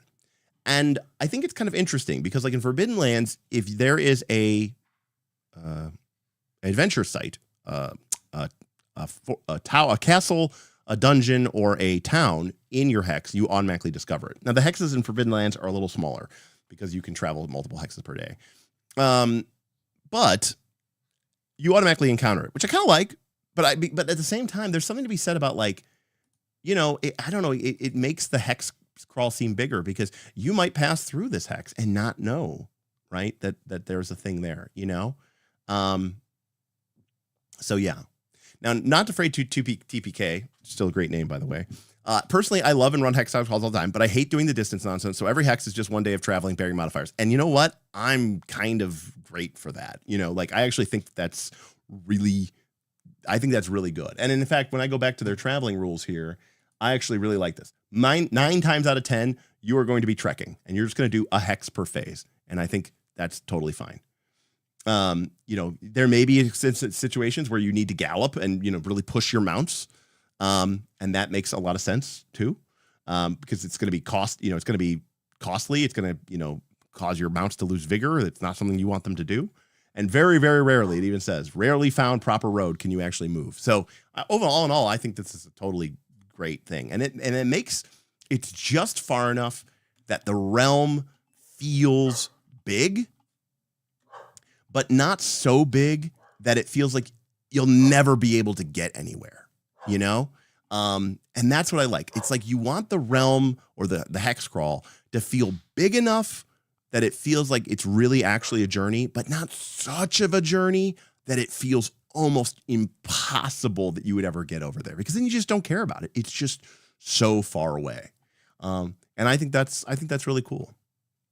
Dr. Urias likes the Shadow Dark 6 Mile Hex. Well, that's the problem with the 6 Mile Hex is you start getting into more of like you might be doing 3 or 4 or 5 hexes a day type situation, and which is fine to a certain extent. But having played Forbidden Lands, where in a typical situation, that's the most recent hex crawl I've done. I've done many hex crawls, but that's the most recent one I've done, which stuck to my head.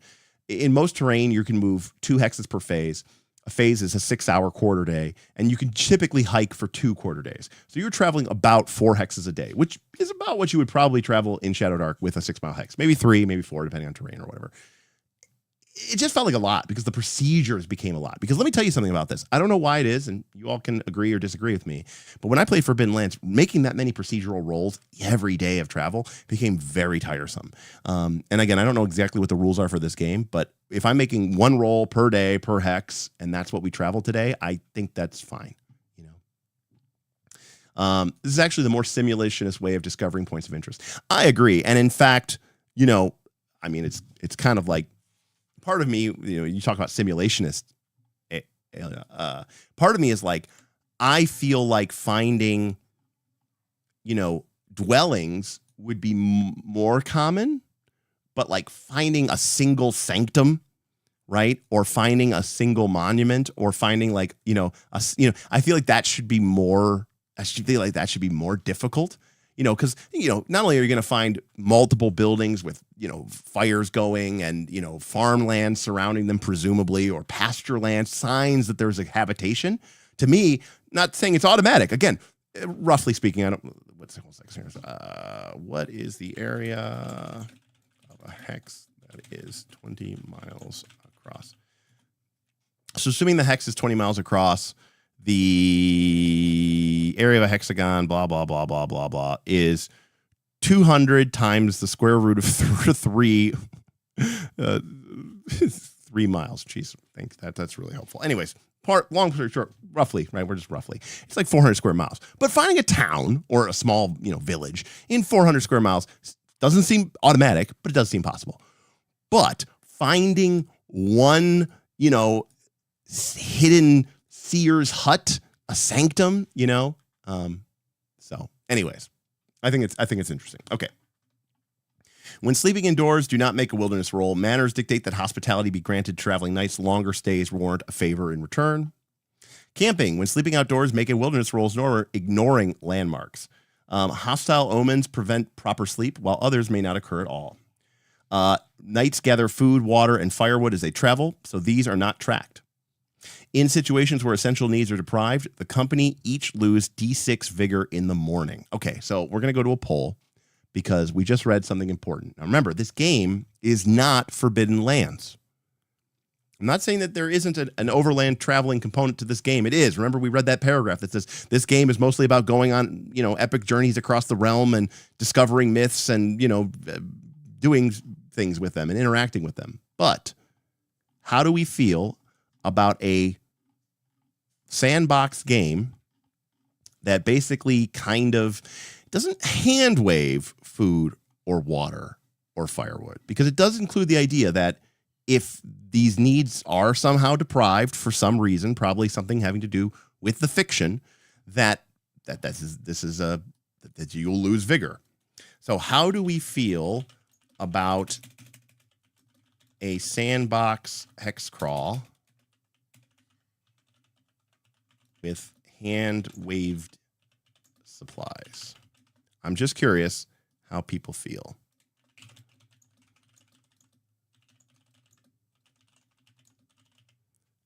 Okay, poll is up.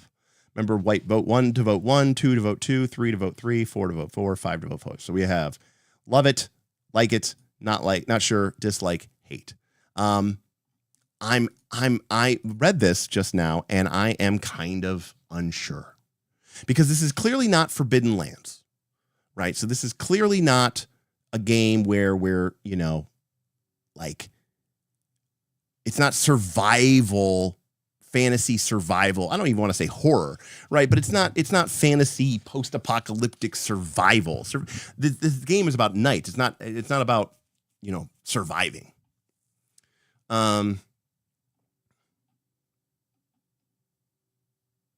Boothby says, I had a group that wanted to find a castle in a forest. I asked how they plan to do that. Well, how big is the forest? The players asked. Looking at the map, the forest was the size of Missouri.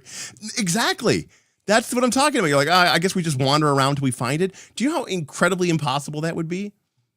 I think that depends on the tone. Are we more interested in survival or in the discovery? And I think this game is more interested in the discovery. And by the way, there's a reason why we have Forbidden Lands as a game system and why we have Mythic Bastionland as a game system.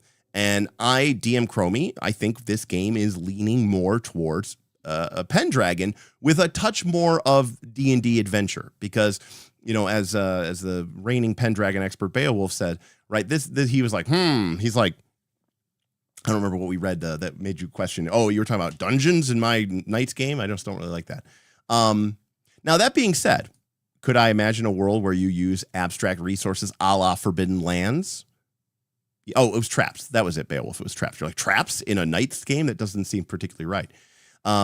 So Forbidden Lands obviously already has a very abstract system of traveling management, but that means that you're going to be spending game time focused on acquiring and finding food, and acquiring and firing water. And I played Forbidden Lands, and my players did, a significant, a not insignificant amount of time was spent in my Forbidden Lands games doing things like damming a nearby stream so that they could more effectively fish and regain their food, and then someone took the cook trait, which let them turn raw fish into ration dice. And my players loved it, like they were like, oh, this is sick. Look at this fish. It's like playing Agricola or playing some sort of, resource management game by, Uwe Rosenberg, where you're like, the player's like, okay, first we're going to gather stones, and then we're going to build a dam, and that's going to focus the stream down to a narrow river. And then we'll use the fishing nets that we've acquired, and we'll make a weaver check to turn it into a big fish scene, and then we'll place that over the neck where the dam comes out. So the fish will all be super concentrated, and as they move downstream, they'll be funneled into our nets, and then we can just periodically empty it. Then George will set up his cooking station over there. We'll smoke the fish, we'll turn it into fish jerky, and that'll convert them into ration dice, and that way we can restore our rations, and we spent, I don't know, a good hour, 2 hours of game time. And again, I'm a nerd. That was cool for me. Even as a GM, I was like, yeah, let's go. Make your fishing dam. But is that what I want in my mythical questing knight game? Maybe not. And and I'm not saying this. I'm not saying this to be flippant. And Tim's in chat. Hey, what's up, Tim? The group did that. The group had several fights in the game, and I remember one combat they did where they were taking the secret tunnel from into a dungeon, and these like blood roots or something attacked them, and it really fucked them up and like almost killed them. That combat to me was far less interesting than them damming the river and fishing and George the merchant, the peddler or whatever, taking the cooking talent so that he could convert raw meats into into units of fish or into units of rations. Anyways. Well, Beowulf, I mean, I think you're on the right track here. I mean, they basically said, in situations where essential needs are deprived, they lose D6 vigor each morning, So if something happened during the night, your pack horses were killed or driven off or stolen, and you wake up and you're missing something, then, I think it's easy to say, yeah, okay, maybe you don't. I also think it's easy to assume that's why I said I like the idea of there being squires, even in a larger party, because I like the idea that when you again, the vast majority of the time, I'm assuming that the characters are only hiking or trekking for less than, for 8 hours a day. And they're spending the other 8 hours of the day doing things like gathering food, hunting, preparing food, gathering water, et cetera, et cetera, et cetera, et cetera. And if you have squires, then it's easy to just assume that that's what they're off doing, So anyways, I liked it in Forbidden Lands. I'm not going to lie. It took up a lot of time. And sometimes we had entire sessions that basically were just us kind of trying to survive in the hex crawl, which was cool. But, sometimes it got a little annoying and a little boring because it was like, damn, damn. Also, Dr. Stevel, I think you're right on the spot there. Like, if we go back to our Mythic Bastion, in fact, I really like what Dr. Stevel is saying here. Like, you can use the fiction. When you're traveling through the heath or the rolling hills or the plains, I think it's probably a safe assumption that your characters don't need any special preparations and that they will be able to, eat and drink and whatever. But maybe if they travel up into the treacherous mountains, the frozen mountains of the Northeast, unless your characters have specific fictional elements, then you'll be losing that D6 vigor each day. because the assumption is that they won't be able to gather those assumptions. You'll know that even going into that situation. It's not because of a special, unfortunate event like your pack horses ran away. It's because of the actual nature of that environment. And that can make that environment that much more challenging fictionally. So I think a lot of people are not sure, and I think I'm kind of in there with you, but I think given the focus of the game, I think I'm pretty comfortable with the decision that they made here. Okay, traveling or exploring at night causes the company to lose D6 spirit. If they lack a guide and light, they are also traveling blind.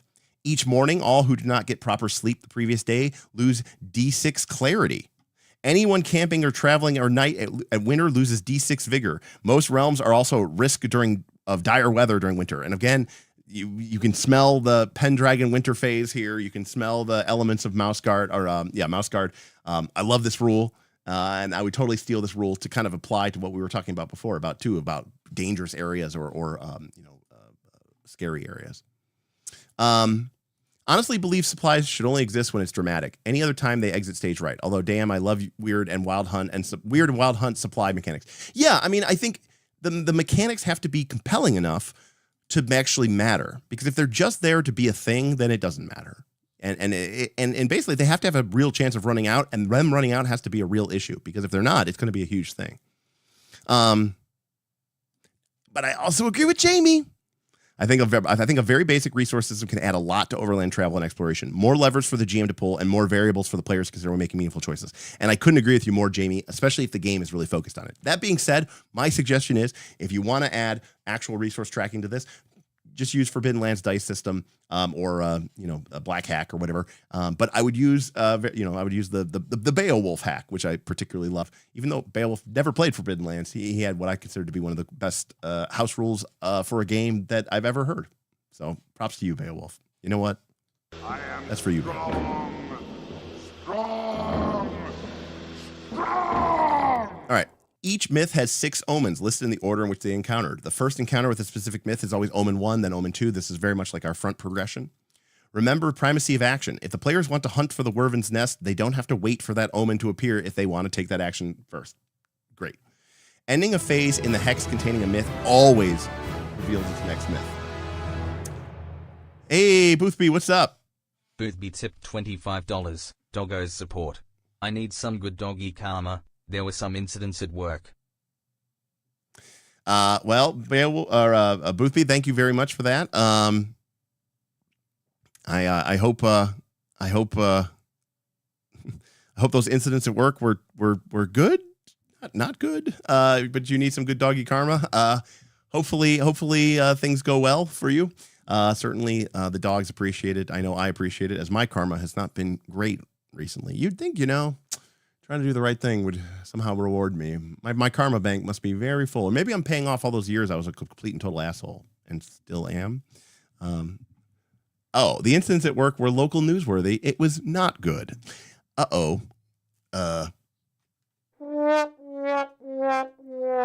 comedy of errors of Boothby's employment in the Missouri State of Health Department is legendary. Do I want to do a Google search? If I Google search, what will I find? I'm Googling it now.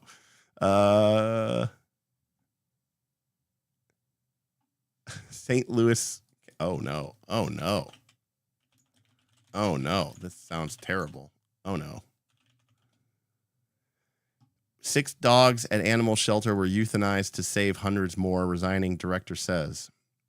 The veterinary medical director at the St. Louis County has resigned.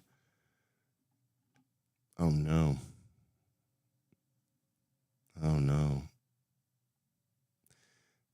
They had parvo. Yeah. Oh. Poor guys.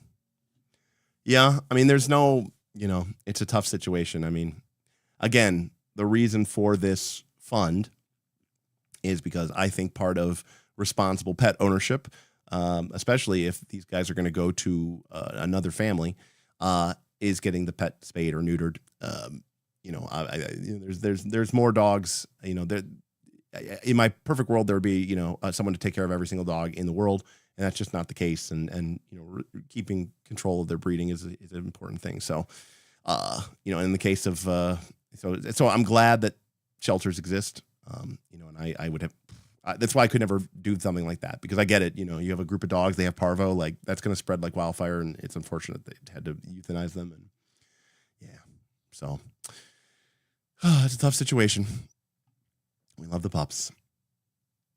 Very sad. First omen is dogs being euthanized for parvo in the beginning of the apocalypse. Well, thank you, Booth B. I appreciate it. Hopefully you have somewhat balanced the karma. I'm here now. What is the consensus? No, that's just about the news from this. So far, the game is very cool. I mean, I'm loving it. I'm actually loving it. Like a lot. Like a lot. Barriers. Travel through a barrier is not normally possible, though locals may know a way. Attempting to travel through a barrier wastes that phase of the day, but still causes a wilderness roll. Nice. If you have no sense of direction, such as traveling in the dark or mist, why is it always mist? Then you have the random D6. If traveling in lands at the mercy of weather, we have a dire weather roll. And again, this is just, I love what's the word I'm looking for? I love the unity of these D6 tables. 1, it's bad. 2 to 3 is, for lack of a better word, a soft move. 4 through 6, 50% of the time, it's fine. A 2 through 3 is a soft move, and a 1 is a hard move. It's a very base, and so that basically means 50% of the time it's good, 50% of the time it's bad, and of the time it's bad, 33% of the time it's a really bad, and 66% of the time it's like it's a looming threat. And that this thing gets repeated over and over again. And the reason why that's so important is because now you and your players just know, when in doubt, roll a D6. And if you roll a 1, it's like, okay, well, this is going to suck. If you roll a 2 or 3, you know what that means, roughly. You may not know, you may not remember these tables ever. And you don't need to, because you know that a 2 or 3 means that a looming threat, you know? And by the way, I mean, this is literally a soft move, triggering a soft move, which you escalate to a hard move because it's ignored. So it's really easy. You roll the dire weather, you roll through 2 through 3, you describe, right, the far horizon and the black wall of clouds that are moving in, you know, sweeping in from the north, bringing with them, you know, the threat of a terrible storm.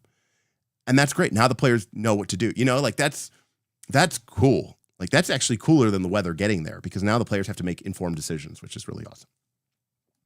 All right. If you arrive in a holding, you can roll again. You roll 1, you're like, oh no. You know, if you roll a 1, it's the 13th warrior. If you roll 4 through 5 through 6, it's every city in Galarian. You know. Okay. Exploration. I didn't mean to go through all of these rules, but I'm kind of digging this here. What do we got left? All right, here we go. What do you guys think? Should we keep going? It's 9:30, but you know, I'm jobless now, so I don't have anything to go. I don't have anywhere to be. So again, appreciate everybody for supporting the channel. Appreciate everybody for supporting the pups. And again, if you'd like to support us on Twitch, please, by all means, head over to twitch.tv/Knights of Last Call.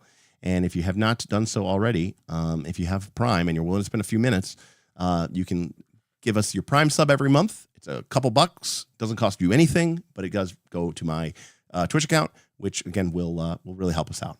Okay, well, I didn't mean to read through all these rules, but you know what, Chris? I'm compelled. I'm interested. And this just goes to prove that it's not always the system, because this system, you know, the Vigor Spirit thing is not super compelling in itself, but what you're doing with it is. And it's the reason why something I would kind of bounce off of Electric Bastionland, but get really, really into this, because this is using the tools to do stuff that I'm interested in. And that's where it becomes really, really interesting. And that's why I'm really, really cool about it. And because you have such a simple basics, once you understand that, it's really easy to understand the levers. You have vigor, you have clarity, you have spirit. Hell, we're just playing the game. We just started reading through this, and I know this, and I'm already thinking as a GM, great. Oh, it's a hard move. Lose D6 of one of those things. Oh, lose 1 point of that for, you know, you could just start creating rulings that will allow you to work within the framework of the mechanic system. You're not making some bullshit thing up here. It's the same thing with the Gambit system that we talked about earlier for combats. Anyways, very cool. Each hex is a large and diverse, a land within a land, right? So this is just each hex. Some may spend their whole lives within just one. And a forest hex may have cliffs and streams and clearings and caves. Use the Spark table on page 22 and the prompts at the base of each Night and Myth spread to help you fill in the blanks of your hexes. When ruling exploration actions, follow the standard action procedure. In particular, decide whether the action will take a whole phase of the day to carry out. As with other actions, the players should know the risks before they commit to it. If the action, there you go, by the way, as with other actions, the players should know the risks before they commit to it. Really important. We talk about that all the time with Blaze in the Dark, setting the stakes, letting the players know what's at risk. If the action calls for a save, the company decides who rolls using their virtue. So it's group-based activity. Even if they fail the save, the goal might still be achievable, but now faces an obstacle, a hostile encounter, or an additional cost. While the cause and consequence of failure can be personal, they can also represent the whims of nature, the bad weather, and shifting lands. If it's unclear what virtue to use, consider the main activity. If it's based off of strength and stamina, vigor, if it's based off senses or mental clarity, quickness, clarity, use clarity. If it's based on social or emotional influence, roll spirit. It takes a whole phase to carry out a surface level sweep for an entire hex. Thoroughly search for something known to exist there or to find a vantage point. Love it. So this is important to note here. You still won't find a landmark unless you know it's there. So if you know that that hex contains a village, then if you spend the entire phase looking for the village, then you can find it automatically. But if you don't know it's there, it still may not show up. GM Scott tipped $25. Hey, GM Scott, thank you. And more of this book. GM Scott always tipping strategically so that as the hit points low of as the hit points of the hype boss go down, GM Scott can snipe in and take over the hype boss again. GM Scott playing the game like a true pro. I will say, as a quick aside, if you're a follower of our Torchbearer game publicly, our Sunday crew campaign, I am really excited to see what GM Scott is going to be able to do with Tane the Magician in these upcoming sessions. Now that he has had time to go back to town, use his money to scribe some scrolls and to reconfigure his arcane memory library so that he is more prepared for dungeon crawling. It should be very interesting. I'm interested to see how that goes. Thank you, GM Scott. I appreciate you. From a vantage point, it's possible to get an overview of the current hex and a general sense of what lies in neighboring hex, but not specific details. Very cool. He is also interested. Thaddeus was in our Saturday crew and unfortunately had to step away from the game, which is regrettable, but totally understandable. It does happen. We're about halfway through the campaign, give or take. But I do think that one of the things that I think he mentioned to me was that, he really didn't have a chance to cast many spells. I think he may have cast one spell the entire campaign. So like magic in Torchbearer is very weird in its usage. And I think that it can be kind of maybe disappointing to be a mage. I'm not saying he didn't have a good time, but I think it is something that he mentioned that it's like, I didn't really get a chance to really engage with too many of the mechanics because it just didn't come up a lot. But I suppose that's true for old school D&D too, but of which it is trying to emulate. Anyways.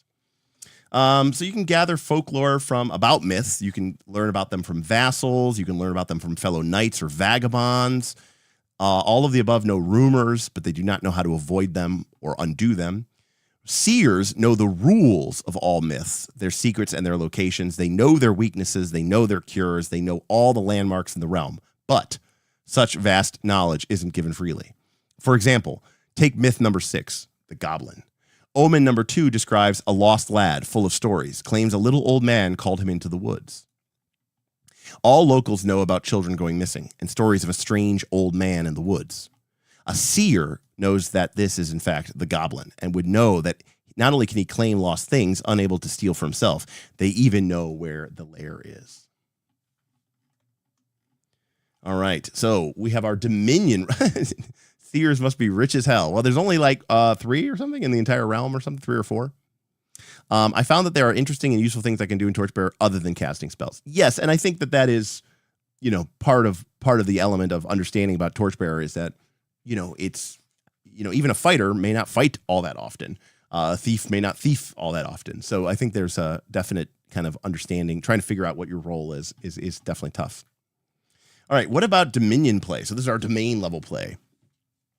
In return for pledging loyalty to the seat of power, the ruler of our realm, a holding might be granted to a knight or to an influential vassal, and this forms a domain.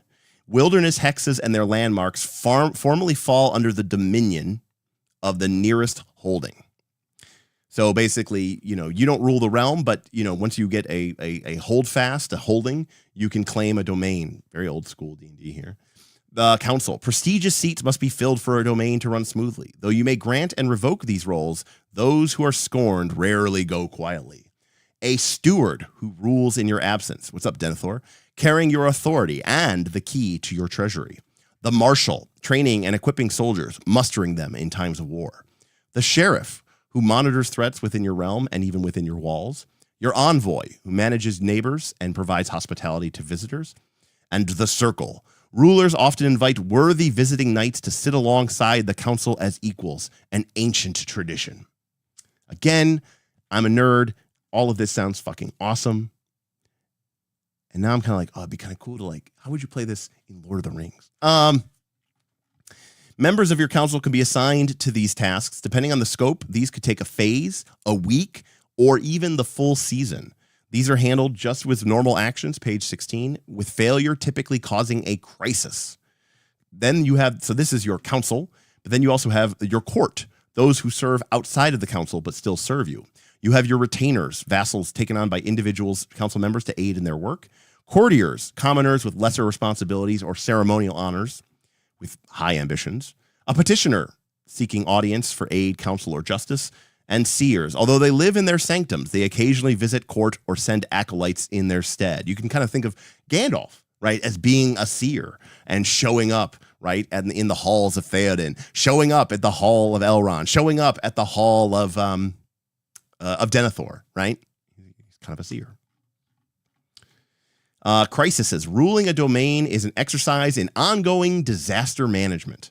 Reminds me of the Year of the Dragon, which is a game about managing a realm in China, and it's a 12-month game. In each month is a turn, and nothing good ever happens. It's just everything's bad, and it's just it's who can lose the least. It's some people call it the most depressing board game of all time because you're not going to win. You're all going to lose, but who can lose the least is kind of like the goal of the game. Anyways, and it's a game that's literally built around managing disasters. At the start of a season or when returning from a long absence, roll. And again, we have our common chart here. Choose between two crises, or immediately gain two crises. Choose between two crises.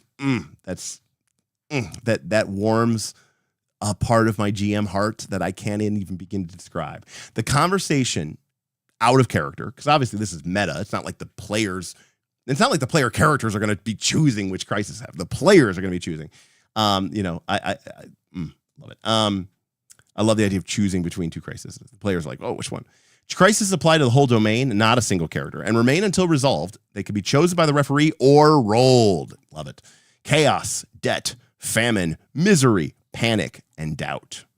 If a season ends with 3 or more unresolved crises, then the domain goes into misrule. Vassals revolt, knights leave, and pretenders move in on their claims of power. Sick. A seat of power, this is starting to remind me of Oath, the board game. The whole idea of Oath, the board game, right, is that the ruler, the chancellor who rules the empire, right, he has his oath. He has the oath of power. He has the oath of protection. He has the oath of vision, and he has to maintain the oath. And if he fails to maintain the oath, then someone will usurp it and become the new counselor, which is awesome. A seat of power carries similar problems to a holding, but it is much larger in scale. Threats arrive from within your own court, within your own realm, and from beyond your borders. Authority. A typical seat of power can muster 3 warbands. Other holdings can muster 2. Man, that's like straight. By the way, FYI, in Oath, the board game, your army units are called warbands. Just saying. The marshal determines their training and their armament. Taxes and tithes. Standard collections keep the domain running without too much strain. A steward can squeeze more from your vassals for a war or project, but you must roll and suffer potentially problems. Courtiers breed problems, especially when they hold leverage over their ruler, whether family influence, dark secrets. By the way, in Oath, the sort of courtly intrigue is referred to as the banner of dark secrets. So if we see something in here called People's Favor, I'm going to straight up know that he stole it from Oath, because there's already a lot of Oath terminology here, and I'm starting to get suspicious. Here, a ruler must tread carefully, as obvious solutions always leave at least one party feeling mismanaged. And I should note that one of the reasons I like Oath the board game is because Oath the board game plays out a lot like what this game is describing, but only at the domain level, where you have different people holding power within a realm ruled by a presumed ruler, and they are sort of conflicting both militarily, politically, courtly. Very interesting. Knights live between two worlds, one of rank, oath, and rule, and the other of chaos, brutality, and the rule of the strong. Often having the audacity to seat yourself in a holding is enough to make you the ruler. Holdings and realms seized by force and left unchallenged tend to have a period of turmoil before adapting to the new status quo.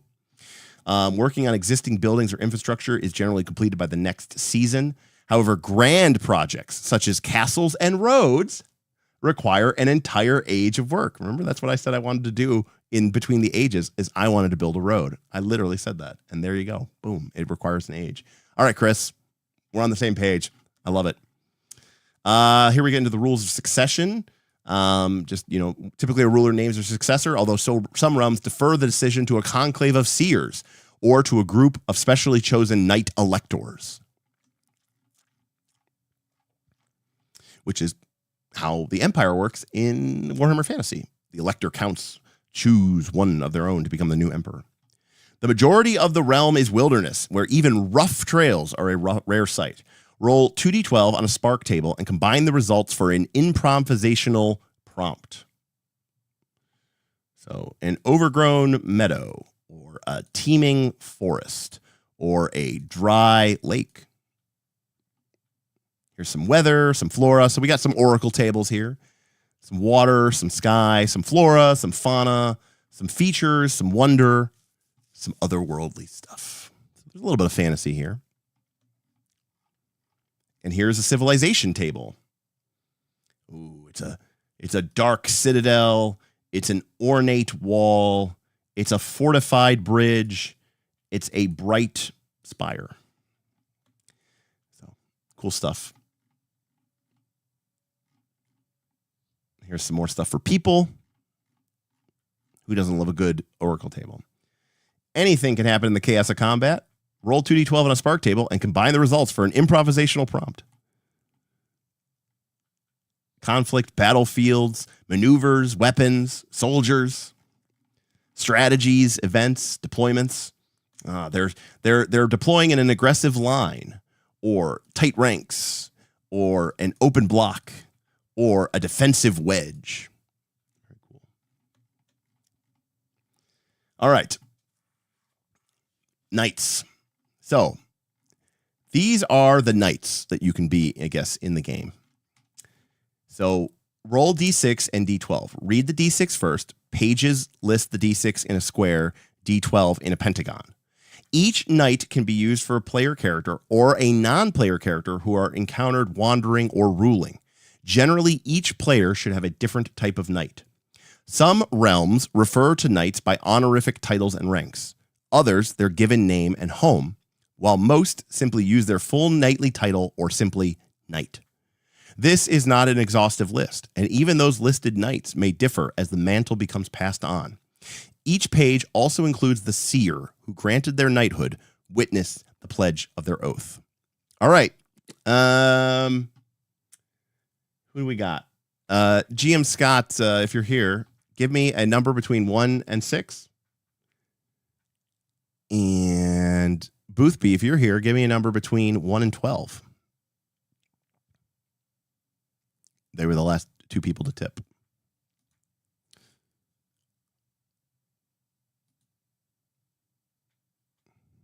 Waiting on Boothby. Changing 1,000. All right, so we've got 4. So these are the options that we have here. The Rune Knight, the Gallows Knight, the Tome Knight, the Meteor Knight, the Gazer Knight, the Mule Knight, the Halo Knight, the Iron Knight. All right, Boothby's not showing up. Pulf, you're excited. Pulf, 1 through 12.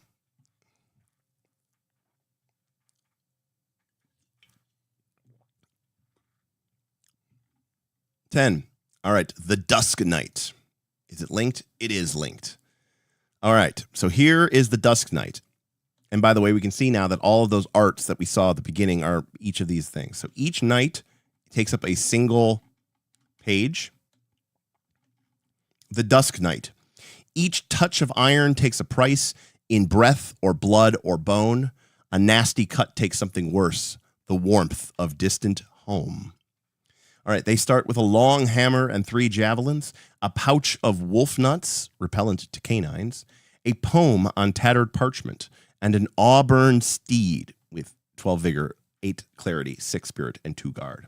Their ability is to sunder memory. When you wound a target, you can rob them of a specific single memory. If it is a mortal wound, then you can remove all memory of a specific place, thing, person, or event. Okay, so the fantasy on this, just the mythical fantasy on this, just got turned up a big notch. And I'm much more interested now than I ever was before. Passion, temperance. You restore, so remember they said every night has a passion. The passion determines how you recover spirit. By the way, similar to Legend of the Five Rings, where your samurai has a passion or a ninjo, which you can use to recover from your strife. You can restore spirit when you refuse a luxury. And you can roll here on your tattered poem. I don't know if this really means anything. And you were knighted by the Fungal Seer, a tortoise-like and luminous. His body bristles with fungal colonies. His mushrooms transport the eaters on a shared vision quest, lasting until sunrise and offering abstract guidance. Dying in the vision results in actual death. Wants to bring everybody into one shared heavenly vision. I'm not sure what this stuff is at the bottom. But it says person, pathetic villain, name, ruse. I guess it's like if you roll this randomly, like what can you use? You know, what's his characteristic? He's an enthusiastic feeder, which doesn't really make much sense when his passion is temperance. But a beast, eternal scorpion, state, scared, theme, weapons. Maybe this is just for like randomly rolling it. Okay, so we have someone who can rob from people's memories. Erica, are you here? If Erica's here, I'm gonna. The bottom stuff at the bottom is sparks for improv unrelated to the knight and the seer. Got it. Okay.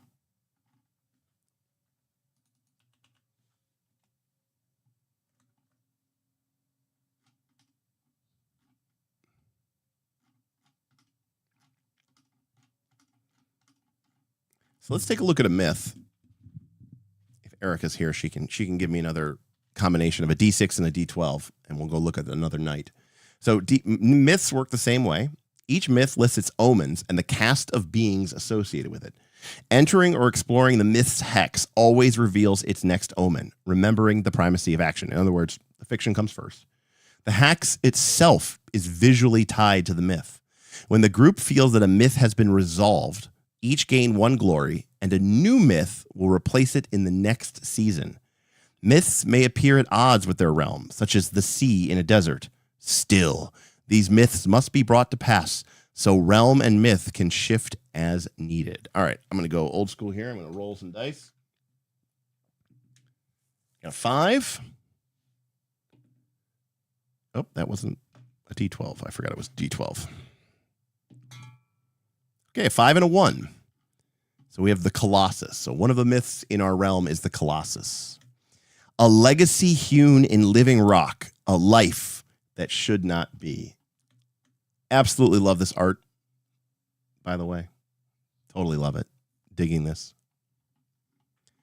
So this is the cast. These are our omens. Okay, so here we go. The cast, the Colossus, woken from rock, an absurd vigor, tons of guard, armor 4.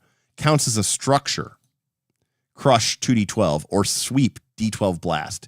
Driven by strange behavior, see below. Oh, let's see what he's driven by. Where'd my d6 go? Here we go.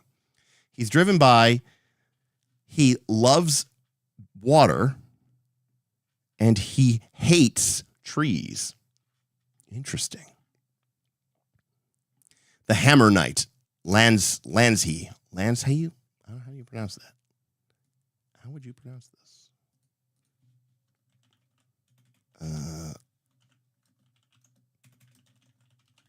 Lanshe? Lanshe? Oh, Lanshe. Okay, Lanshe. All right.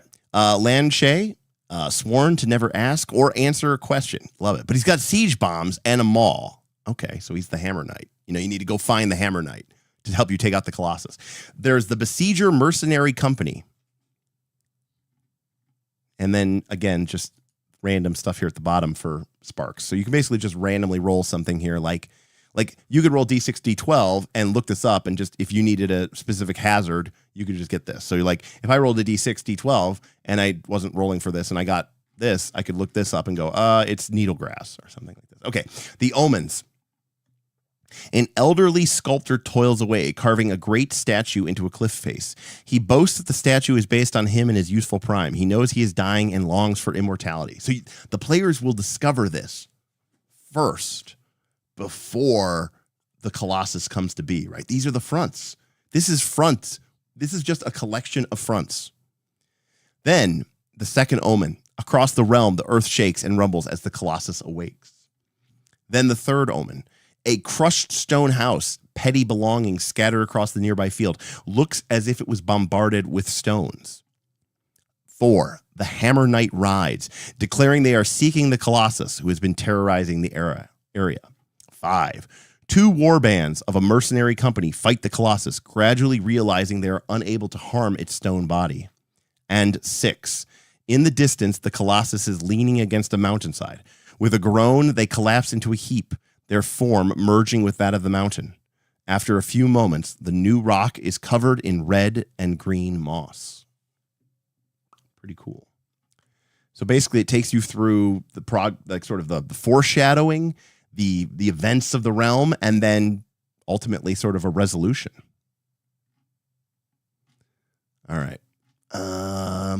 Somebody in chat, shout out 2 numbers. Or shout out a number, and then someone else shout out a number, and we'll look it up. By the way, this is what the vast majority of this book is these knights and these myths. Okay, 9 and 9, so we've definitely got a 9, so we need a number between 1 and 6. Okay, Zan Fox gave us a 3, and so did GM Scott, as it turns out. Okay, so 3, 9. That's going to be the Lance Knight. Okay. Steed a gasp, spear a groan, strike a gore, sharp a frail, sight a blind, then no more. Property, lance, D10, or, it's one-handed if you're mounted, a spiked mace and a kite shield. Mystic sight, you can see something you shouldn't be able to, see below. And a weary charger. Look at its spirit. It's Artax in the swamp. Ability, shattering charge. Once per day, make a solo mounted charging attack with a lance. That attack gains plus D12, blast, and gambits caused by the attack count as strong. Now, we've looked up the rules, so we should understand that that's fucking awesome. Because that means not only are you rolling your D10 for your lance and your D4 for your kite shield. Now, no one else can help you, but then you're going to roll an additional D12, and your attack's going to count as blast, which means you can hit everybody. You can go toe-to-toe with an entire warband. And any gambits that you use, which include anything 4 or higher from your pool, count as strong gambits. But then your lance shatters from the attack. Bro is literally charging through the army solo. Absolutely. He went this, you know what I'm saying? Like, this isn't about Muso mode. Okay, nope. The Lance Knight goes Muso mode. Passion, adventure. Restore your spirit when you enter the myth hex. When you enter a hex that contains a myth. This is a questing knight, right? Here to do battle with armies and do battle with the most, this is like, Lancelot on speed. But what can he see? Or what can she see? Yeah, what can she see? Her mystic sight grants her the ability to see loyalties, but what they cannot see is writing. That's cool. That's cool. That's cool to me. That's very cool.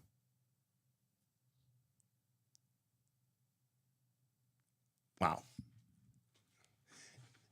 No. Like, it's not that they can't read. I like to think it as like when they view pages, they cannot see the words on the page. It's literally blank to them. Their mystic sight does not allow them to see the written word, you know? Words that stay.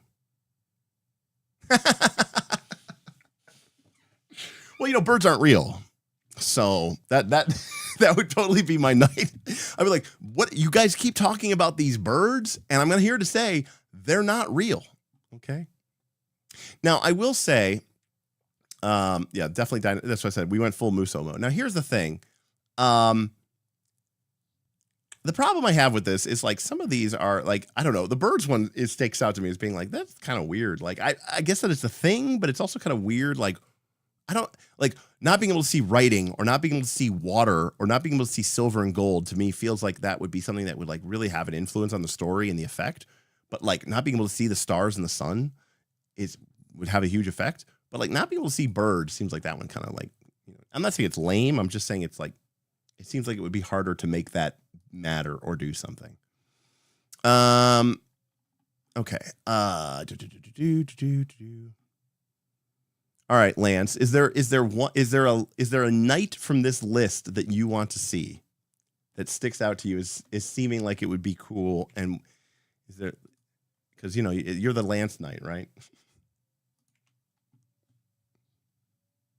Oops, I brought up my council. Here we go.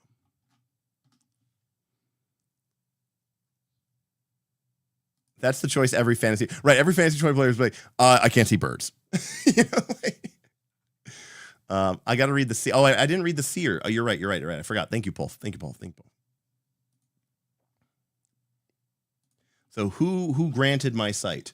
The shackled seer. High clarity. Has a strange number of limbs. 7. Seemingly changing with each glimpse, all shackled to the wall. Has especially clear visions of things that wish to be elsewhere.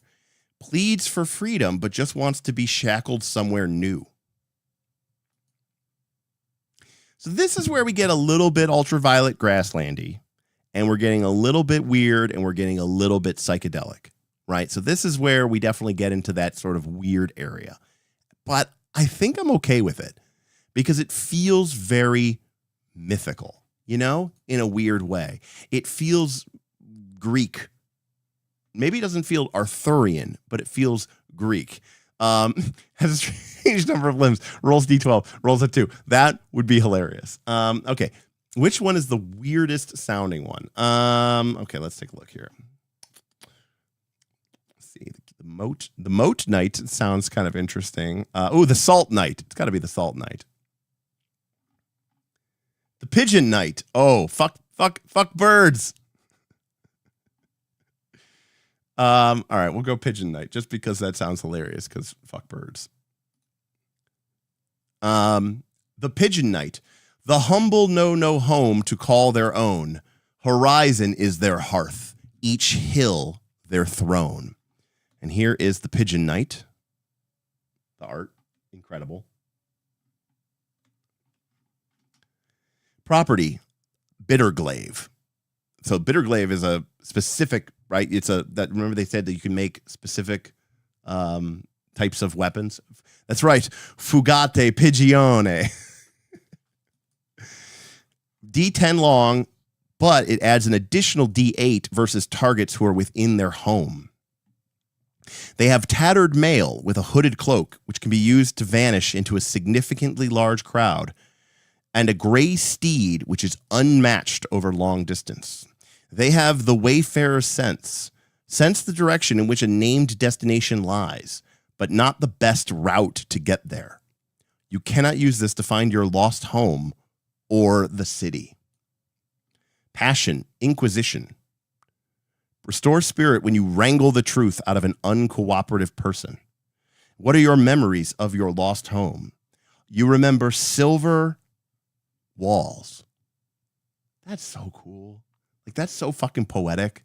Holy shit. You were knighted by the frozen seer, draped in a white feather cloak, face concealed by fractal warping of space, can reveal possible futures through their collection of delicate mirrors, but each must be destroyed afterwards. Wants the knights to succeed, but only after a painful struggle. Holy shit, I'm the frozen seer as a GM. I want my players to succeed, but only after they suffer. It just occurred to me, I don't know what the city is. Did we ever address that?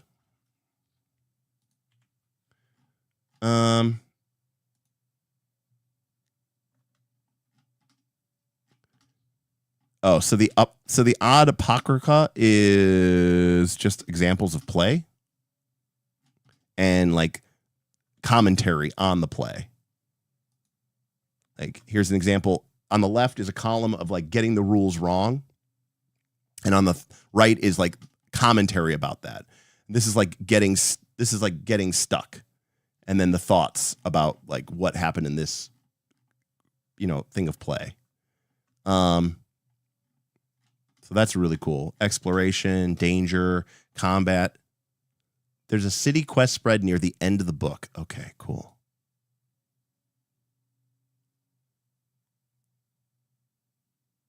Lots of examples of play here and a lot of sidebar. This is notes straight from the author, and I bet you this stuff is fucking slice gold.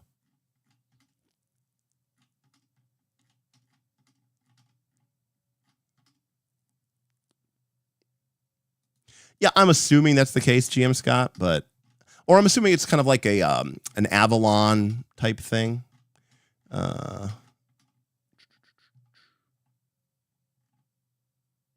City is not in the index.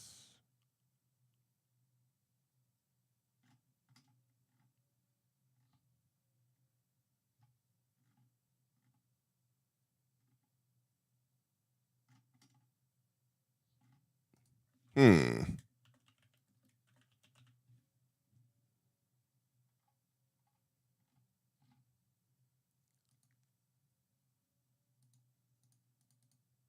we go. For the oath, for the glory, through sorrow and ache, the city, that quest to which no knight can make.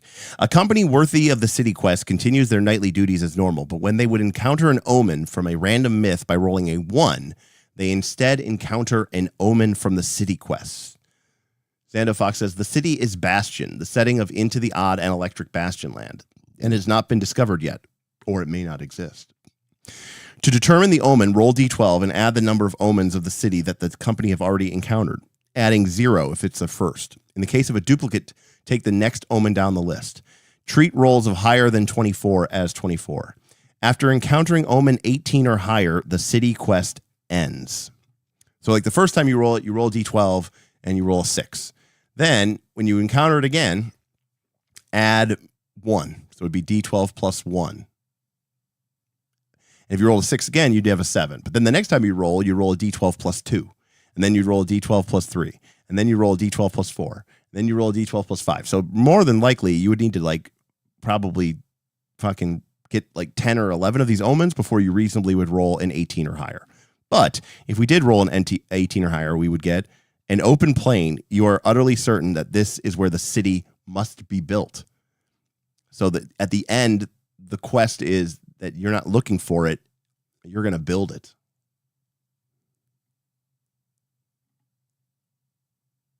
Interesting. So it's very psychedelic in that respect. Rough. You see now, the city was a lie. And Xando Fox giving us a little bit of information here that apparently this is how it kind of integrates a little bit into the setting. Oh, look at that art. That is so cool. I also get strong vibes here. I'm not kidding. I get strong never-ending story vibes here, right? I mean, this feels very much like the Quest of Atreyu in my mind. right? Where it's this kind of like, it's as much a travel of the spirit as it is as much metaphysical travel. The swamp of sadness, and what is his name? Morlock or whatever, the big turtle. What is that if not a seer? He's going to a seer, right? He what does he do when he goes to the Sphinx things? That's a seer. The Southern Oracle is a seer. The big turtle is a seer. I mean, his whole quest is just him finding seers to try to find a way to bring back, the thing of Fantasia. And of course, like this game, right? What is the ultimate idea? Is the whole point of Atreyu's quest was to bring the boy from the real world along with him on this journey so that he could be brought into this world of imagination, because he's the reason that Fantasia can exist, right? So it's this very like meta concept. And I love that movie, by the way. I love Neverending Story. This is a game where the journey is definitely more than the destination, especially since the destination might not even exist. Absolutely, James Scott. I completely agree. I regret not backing this for the physical book. The art goes so hard. All right, moment of truth. How did Derek back this?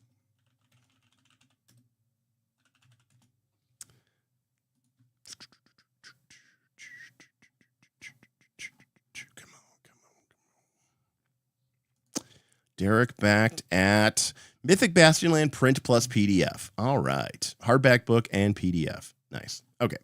Good stuff. By the way, props to Chris. He had 2 options in his campaign. PDF or physical plus PDF. That was it. That was it. So I'm going to say that this book looks amazing. Number one, I love the layout. Again, I'm a little whatever. I mean, this font is a little bit too much for me, but they only use it really for headings and some of like the poetry stuff, which is fine. They used a single. I mean, and I cannot stress enough that it shows. The illustration was done by one artist, and it fucking shows. The one of the problems I have with a lot of books these days. I have this problem with the writing and I have this problem with the art, is they're done by 75 different people. They're outsourced to a million different people. Each art style looks different, and it makes sometimes it works. Sometimes it works. But oftentimes it makes the book feel like a cluttered mess. The writing can feel like a cluttered mess, but the art can feel like a cluttered mess as well. When I see the tonal consistency between each of these pieces of art, it's so worth it. Like, this to me is so valuable. I would pick one of these nights just based off of the art, and you learn that tone, and it's just so important because it's kept again and again and again and again.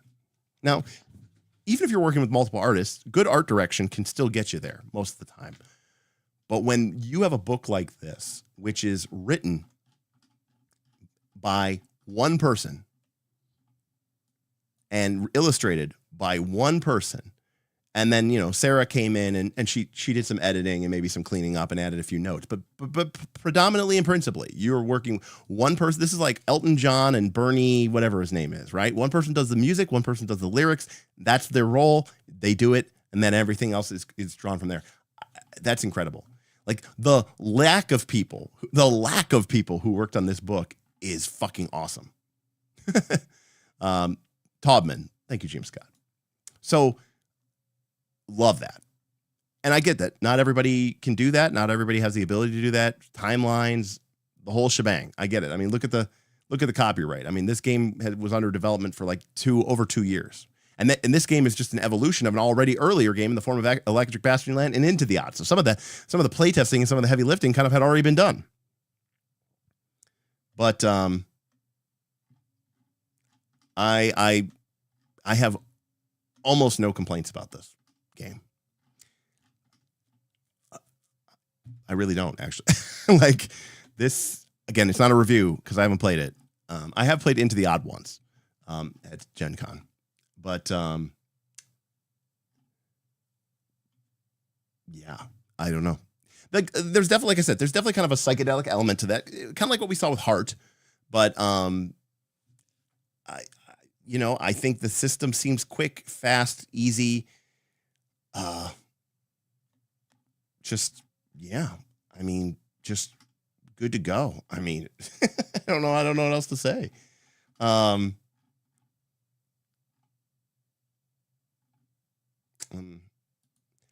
okay. I'll give it. I will have. I need to have criticism. Okay. I love this realm sheet. Okay.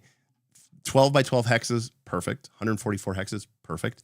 I love that the instructions are here on the right. We have our travel log here, and then we have the all the travel stuff that we need here. Okay. Creating a site, cool, awesome, love it. Simple, basic. The character sheet's boring as shit. I'm not saying it needs to have a lot of infinite doodles on it, but this looks like something that I would have made in fucking, an hour to 30 minutes on Pathfinder, or not Pathfinder, on Photoshop.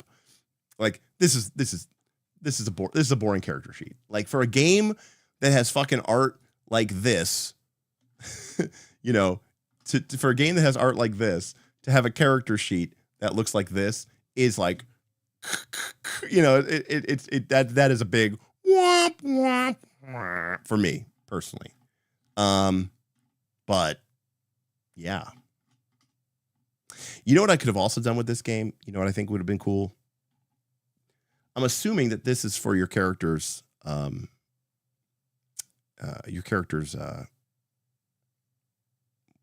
it called? Not sigil. What's it called? What do you put on your shield? That's not your tabard. No, what's it called? This character sheet brought to you by Amazon. Well, no, I thought it was for your portrait, but it's for your coat of arms. Thank you. Yeah, your heraldry. I would have loved to have seen. Let's see if I can find it here. The Song of Ice and Fire role-playing game has an awesome heraldry random generator table, and I'm looking to see if I can find it. But who knows where it is? But anyways, I would have loved to have seen that, because I'm assuming that maybe that's where that's supposed to. Because I don't know, it'd be cool to have everybody have their own unique heraldry. You're a knight after all, right? You should have that. Oh, I imagine Pendragon has one too. Oh yeah, of course. Pendragon probably has a great one too. So I might, I'd steal that. Now the other thing is the game. Not that we like literally looked at every single page. The game doesn't really talk about other feats, but I could totally imagine that being a lever that as a GM I am very comfortable diegetically creating feats, right, for overcoming or defeating a myth or finding something legendary. I am totally fine messing with these things and changing these things and adding these things, because the game doesn't have a CR system. And as a GM, all I want to know is like, what are the levers that I can pull and how does that affect the game? And I would absolutely be totally happy, customizing, the list of feats. So that's why I'm kind of like, it's kind of unfortunate they're like baked in on this character sheet. Like, what if for some reason you don't want this, or you lose that ability, or you gain a new one? It's a little bit too like structured and hammed in. But overall, I mean, the character sheet shows the information that we need. I'm just saying it's a little bit, locked in. I guess being a knight is emblematic enough that heraldry isn't needed. You'll never actually use your heraldry. I'm just saying I think it's cool that, to have that. I do also agree, Pulf, that I like that the oath is right there on the sheet, because it's basically like this. Hey, do you want to know what the fuck you're doing in this game? Here, do those 3 things. Okay, did you do those 3 things? Cool, you're playing the game right. Did you not do those 3 things? Then what the fuck are you doing? Get out. Seek the myths, honor the seers, protect the realm. Awesome. Cool. Go do that. So it's definitely, more of a questing knight vibe than it is a sort of political knight or some sort of more, grounded knight. Again, you're a mythical knight, right? Seeking glory. And your primary way of doing that is by seeking out the myths. Knights who get shit done. So, yeah, I think very big on a game that tells you, here's the thing you're doing. You've got me invested in. Absolutely. And I mean, I've always said this before, right? Jared Sorensen's big 3 questions are, the original list of questions are, what is this game about? How is the game about that? And what behaviors does the game incentivize in the players? And I mean, I think it just knocks it out of the park. And quite frankly, it does so in a way without drowning me in simulationist, no offense, simulationist BRP bullshit that I don't really care about. I don't care if my left greave got struck. I just don't care. I mean, some people might care, but I don't care if my left greave got struck. That's not why I play role-playing games. Now, look, I get it. Some people do. And I remember I said before, I would be really excited about adding a bridge, to this map, or adding a road, But even that part of adding a road, it's something that happens between ages. It's something that we establish in the fiction. I don't need mechanics for that.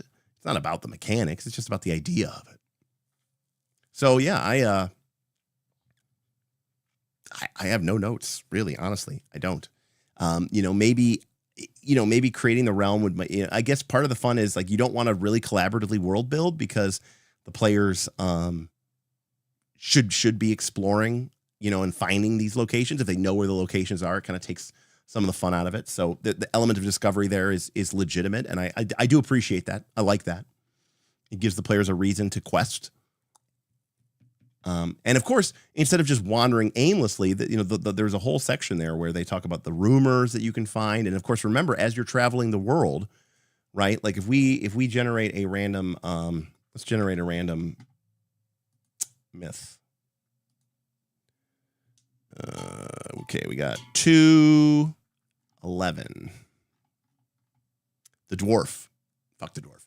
All right. For first story, for first seer, the time that came for time. One smith, one hammer, rock then hill, then world in craft divine.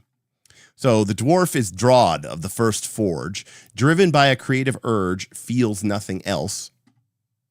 And here's our omens. But remember, if the omen of the dwarf, and remember, it'll be secret on our map. Let's say the omen of the dwarf is here in this hex. Well, then when the group gets close to this hex, or when the group passes through this hex, they are going to see signs of that more than likely. And so they'll start to get the idea that there's something going on here, and that'll get them hooked in. They'll want to explore more, and that's what I think is cool, is that there's a methodology, a procedure, so that it's not literally just roaming the world randomly and hoping that you bump into something. The wilderness table is going to generate hints about the omens, and that's going to draw you in. And I think that's really cool. Pulf says, yeah, the world building not being collab is a con for me, but I understand its purpose. It doesn't work for all games. And absolutely. Fabula did get me hooked on collab. Oh, collab world building is so fun. Somebody said something. There's like a new collab world building game out there, and I haven't taken a look at it. It's like a new one. Or it's like somewhat new. And I don't remember what it was called. I wanted to save it, but I didn't remember to save it. But somebody said there's like a new game out, or it's like it might be something from Itch or something like that. But yeah. Well, this is a first. Yeah. I mean, not to put too fine of a point on it, but the core mechanic of vigor, clarity, and spirit is basically Dragonbane's mechanic, right? Roll 2d20, or roll a d20, roll under. Except instead of having a long list of skills, which is cool for Dragonbane, I'm just saying this works. You just roll d20, roll under. I'm not saying that you could or couldn't, and the game does not go into this thing, but you could put boons and banes in if you really wanted to. If you wanted to have that additional level of granularity. Just like Dragonbane, where you could use boons and you could use banes. You could include demons and dragons, or call them something else in this game, but like where a nat 1 is really good and a nat 20 is really bad, which would be cool. You could do that. So that's very easy to take from Dragonbane and add to this. You could even have a system where you could let players push at the expense of that stat, potentially, or something like that. Like maybe you could you could, or maybe they work, in like you could take spirit damage to push vigor, right? Or push, you know what I mean? Or push clarity or something like that. So yeah, it's light and simple enough that, and because there's not a overarching system of like, of precious balance. And again, balance can be fun in games. Absolutely. Balance can be fun in games. And that's what makes them very gamey. And I like games, I like games where you can be like, oh, how am I going to beat this? How am I going to use the mechanics? And how am I going to overcome the challenges using the mechanics of the game? That's what is a gamey game. I like those, but not every game has to be that. This is more of like, can the mechanics make our players lead to interesting choices?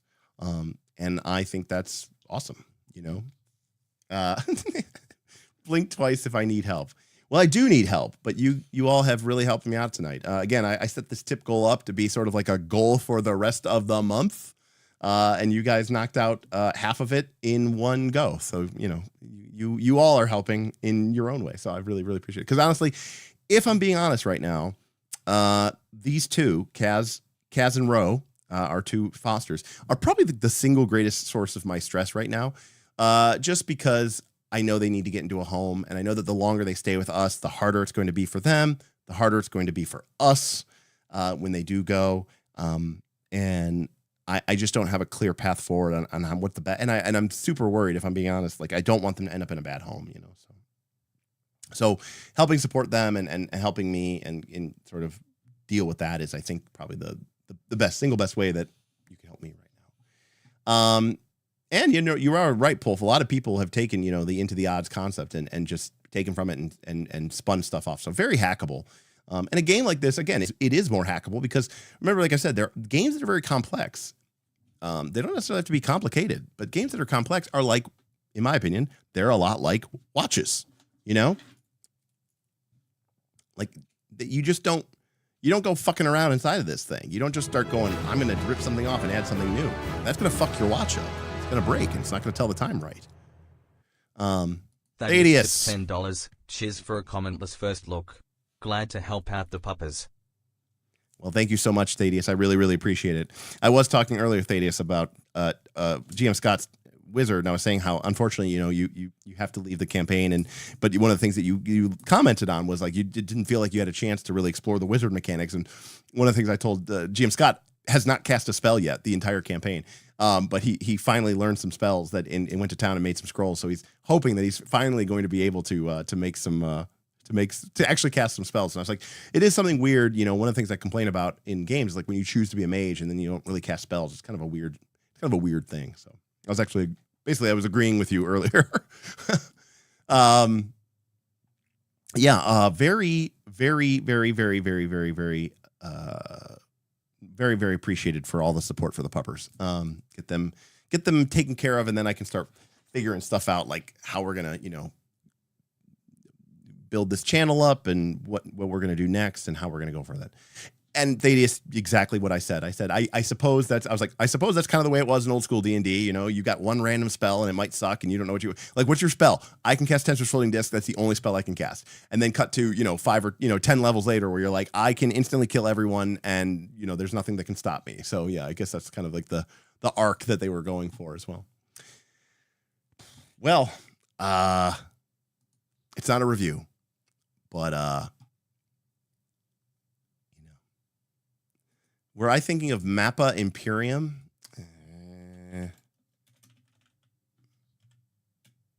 Maybe. No.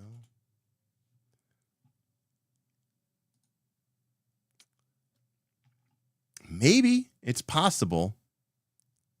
I don't know. It does say it's a print and play world building game. I'm not sure what the game was. But apparently it's on Steam Workshop. I just don't remember what game it was. I save it. Maybe it's on Reddit and I saved it as a post. The floating disc would have been godlike in our Torchbearer game. To be fair, Thaddeus, everyone actually would have really respected. It's kind of like Thaddeus. Well, now that you are free to watch the Sunday game, you will know that the Boothby's plays a Theurge, and his only spell is basically light, and it's been like godlike because everyone's like, oh my God, he can create light. oh my God, it's so powerful. And so, yeah, it is kind of funny that is something that it was case. Yes, when gold equals XP, then the disc rocks. That's true, but it's still different. It's still, it's still not necessarily as fun as it once, as you might think it is. Like, I would appreciate it, but not everybody would appreciate that. And I get that, I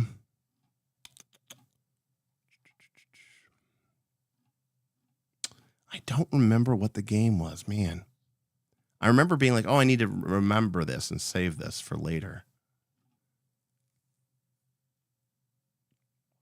Well, the thing, Thaddeus, is the way that the light spell works, the Theurge's light spell works, is it lasts for the entire adventuring phase. So it lasts until you go to camp or to town.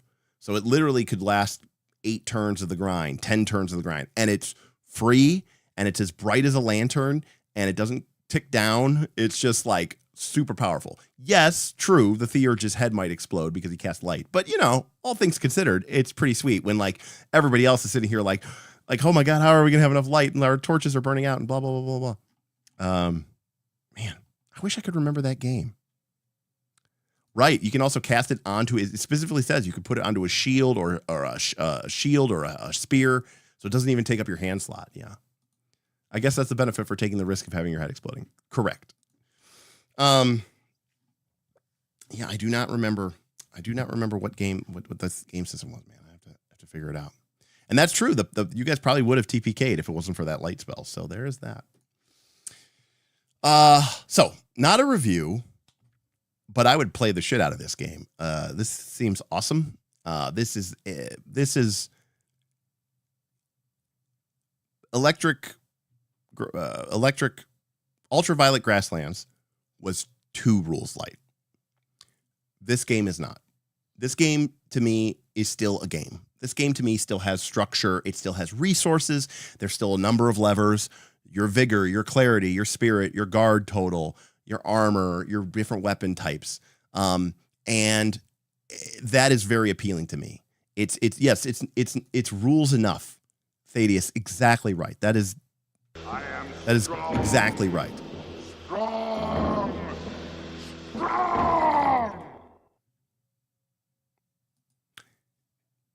Okay, Zyril, it is World Wizard. That is exactly the game. Yep. I want to check this game out because it's from Lamp Black, right? Yeah, it's from Lamp Black and Brimstone, which obviously, the Perilous Void, Perilous Wilds, anybody? Need I say it again? The Perilous Wilds, anybody? Probably one of the single greatest RPG books to ever been made for anything ever. And someone posted it. I saw like the sort of the woodcut paneling art, and I was like, oh my God, I gotta go. Yeah, exactly. Fantastic credentials. So I'm like, I need to check this out. So let's read what it says here.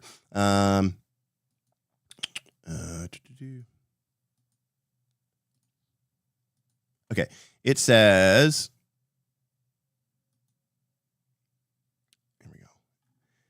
World Wizard, a print-and-play collaborative world-building game for 1 to 8 players. Follow the development of a fantasy setting through 4 ages: primordial, prehistoric, ancient, and present. Using an action point system, players take turns adding regions, terrain features, civilizations, demigods, heroes, monsters, events, and more, supplemented by simple rules that determine outcomes when those elements interact. Now, this is very similar to Dawn of Worlds, which is a kind of quasi-procedural game that we had played before. We've talked about on this channel before, by the way, Dawn of Worlds.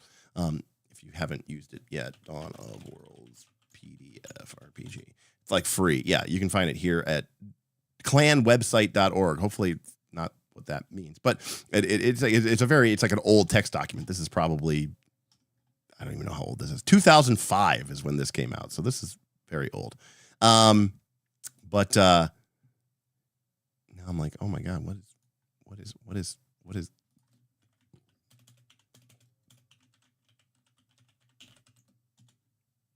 okay, well, apparently that's nothing. But it's $5. While designed primarily as a setting creation tool for fantasy RPG campaigns, it is also a standalone game. $5. Yeah. So we'll probably be checking this out at some point. just FYI, we'll probably be checking this out. So Collaborative setting creation for fantastical worlds. Sounds cool to me. So definitely want to check that one out.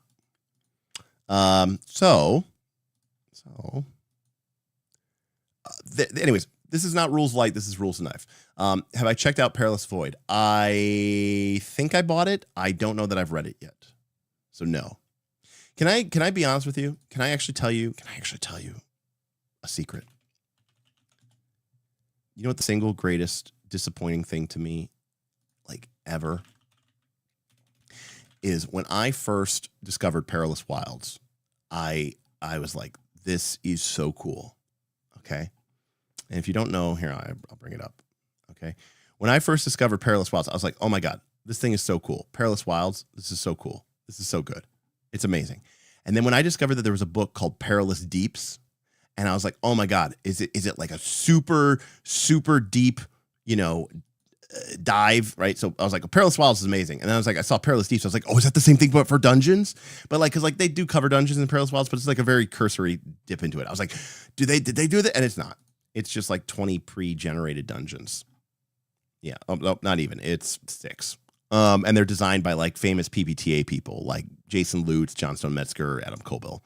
It's like, womp, womp, womp. I don't want that. I wanted like an awesome, I wanted Perilous Wilds, but for dungeons. Alas, it was not to be had. But yeah, Freebooters on the Frontier is also quite good as well. So anyways,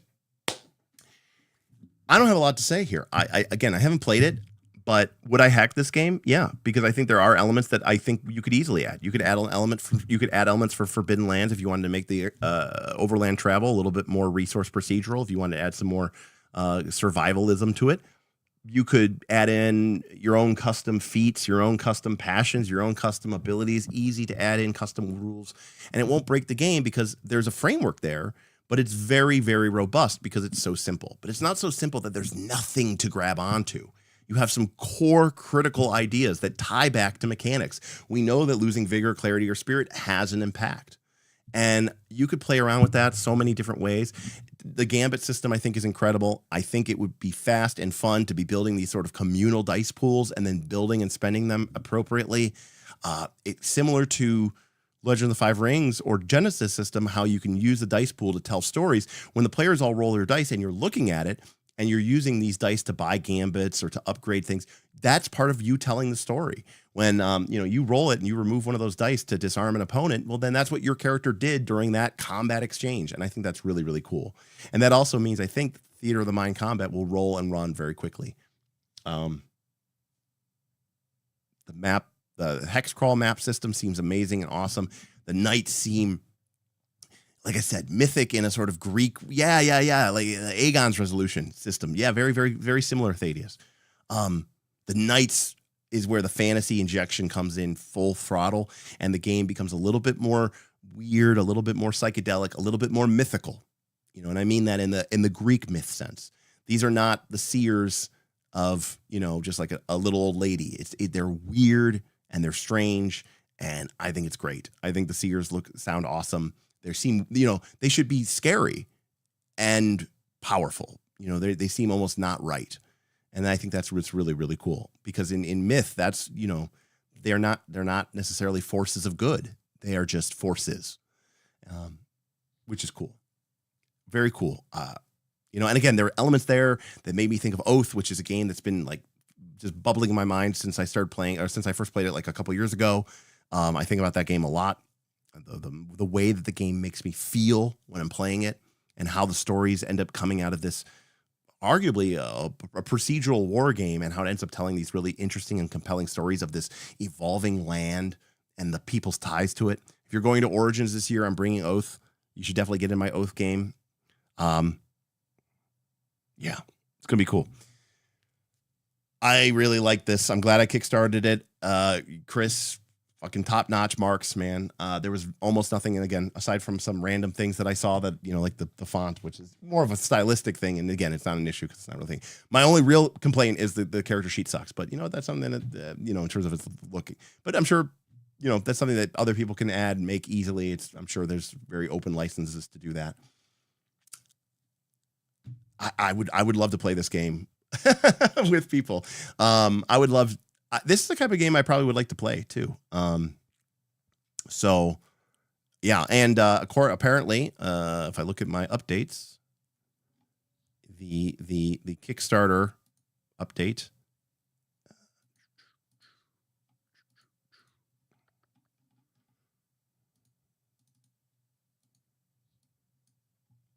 So that is the book. That's the physical book in all of its glory. Looks great. Excited. Look at that. That's it in print. It looks even better. How good does that look? Looks amazing. I think we can all agree on that. I love the illumination, the page headers. You know, not a lot of white space, but, you know, just enough to make it look good. 2-column layout.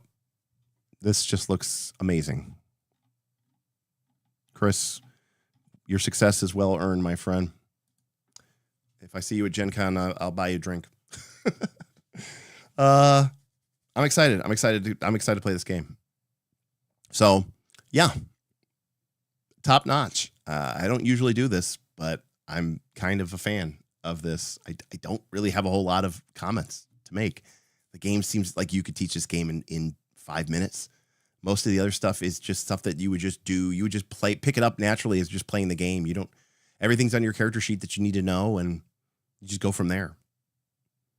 I think there's some cool elements here of troop play that you could also include.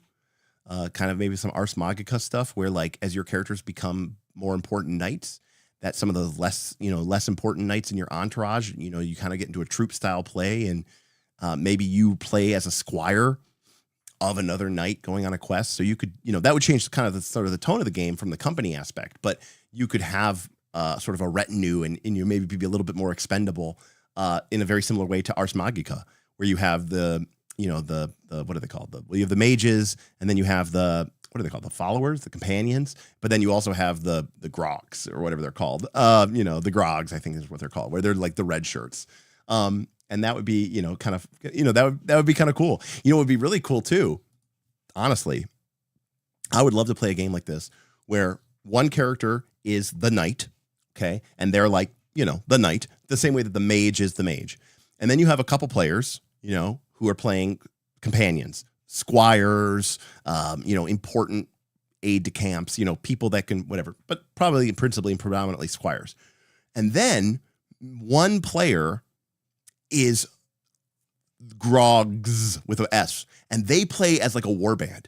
So they play as the entire detachment of, peasant militia that are accompanying you on this quest, or they are like the entire group of lackeys, and you play as the entire group. And maybe there's a couple of characters or personalities that are within that group, but you're just literally playing as a troop of characters. That would be really, really, really, really cool. Yes, yeah, you could have someone you could have 2 squires, a seer, a knight, and then you have somebody who's playing, the local peasant militia.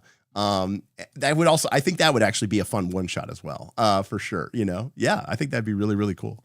So there's just fun ideas that you could play around with this and take from other games that we've learned. And this is a great example.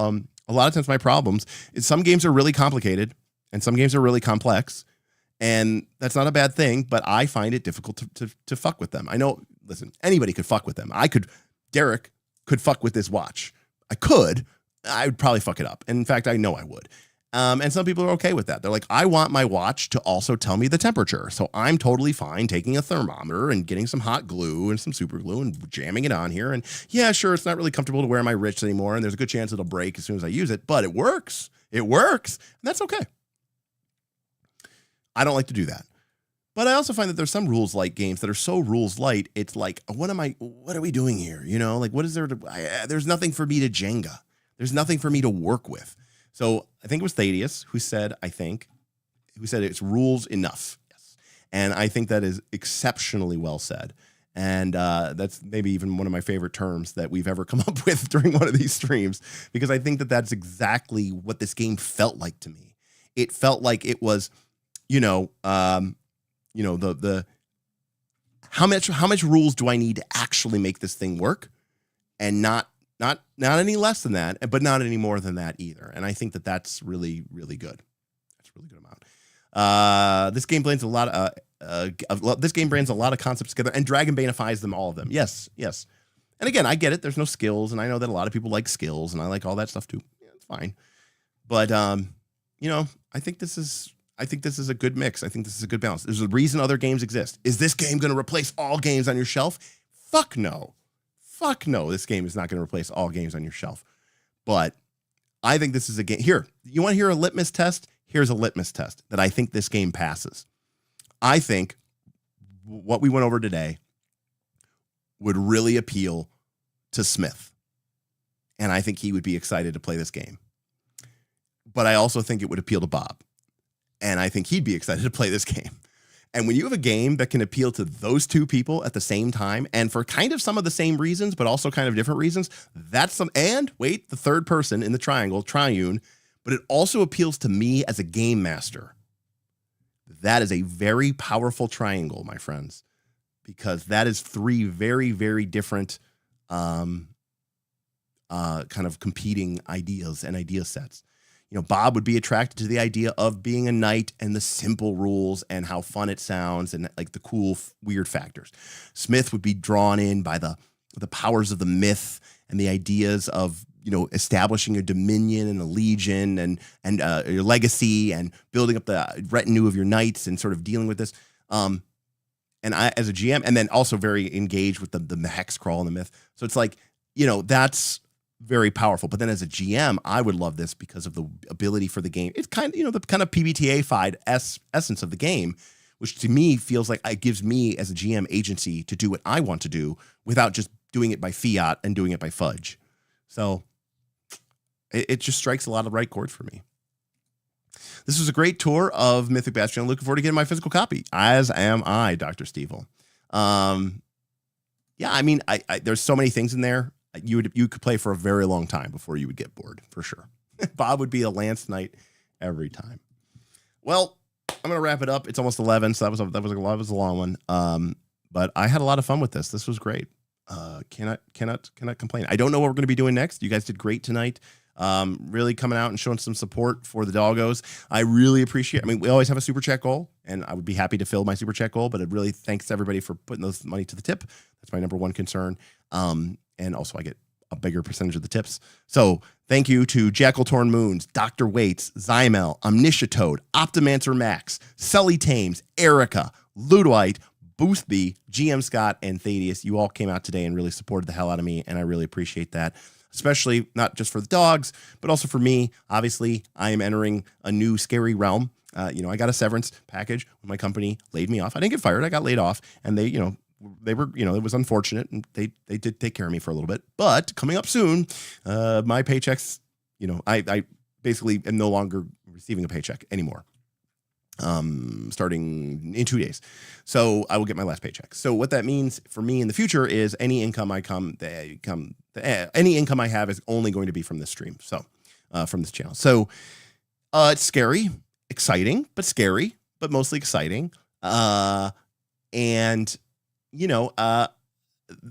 really appreciate that you all appreciate this and getting to meet folks like, Optimancer Max here, at the cons, reminds me that it's an honor and a privilege to be able to influence and share my RPG ideas with you all. And as much as, I don't even like to call myself an influencer because I'm just as influenced by this community as you are by me. The difference between me and you is I have a camera and I have the ability to just never shut up. So, but that's what the Discord's for. That's what the Patreon's for, so we can all talk and chat. And I've learned so much from all of you, and I really appreciate that. So I want to thank you all so much for that, because again, a little bit from a lot of people can turn this into a career, which is really, really great. But yeah, the Timmy, the Johnny, and the Spike. That's a good example. Although I would say that this is less of a Spike thing. I don't see there's a good way to win this game, and I'm okay with that. But as long as there's resource levers that we can play with, I think that makes me happy. That fulfills the gamist element for me. Enough. Ayla says, glad I caught this one. Probably the most appealing game I've seen at first look in quite a while. It's, I thought Ultraviolet Grasslands had some really cool elements to it, but this is way more my stream, so way more my speed. So Pulf, James Scott says, you're three sides of the same coin. Exactly. It's a paradox, but it makes sense. Pulf, fun stream. Thanks. Beowulf, cheers for the stream. Jekyll Torn Moon, cheers, fun stream. And Thaddeus, awesome stream. We'll catch up at the middle part of the stream. That is going to do it for us tonight. Thank you so much for stopping by.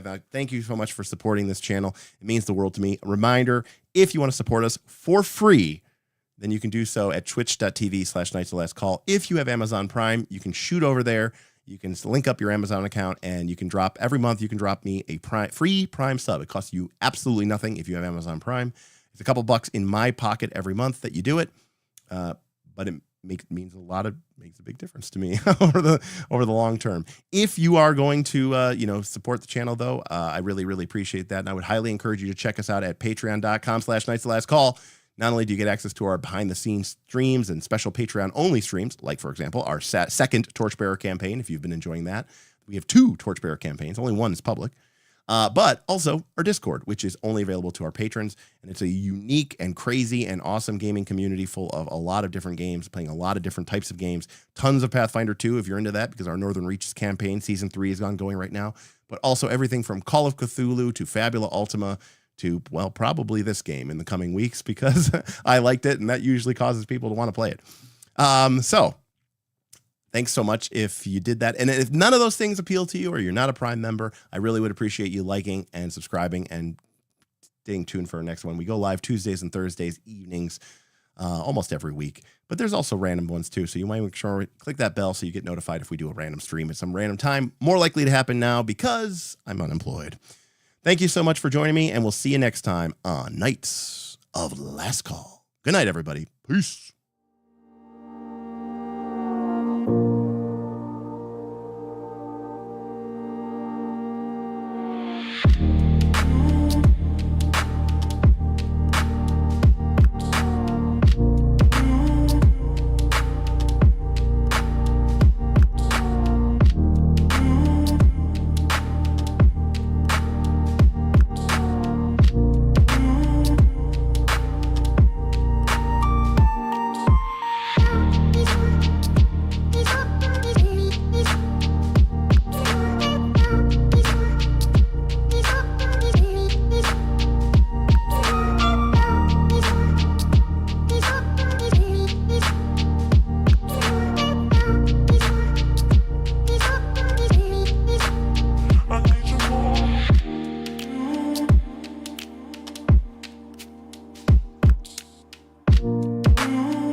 I need you more.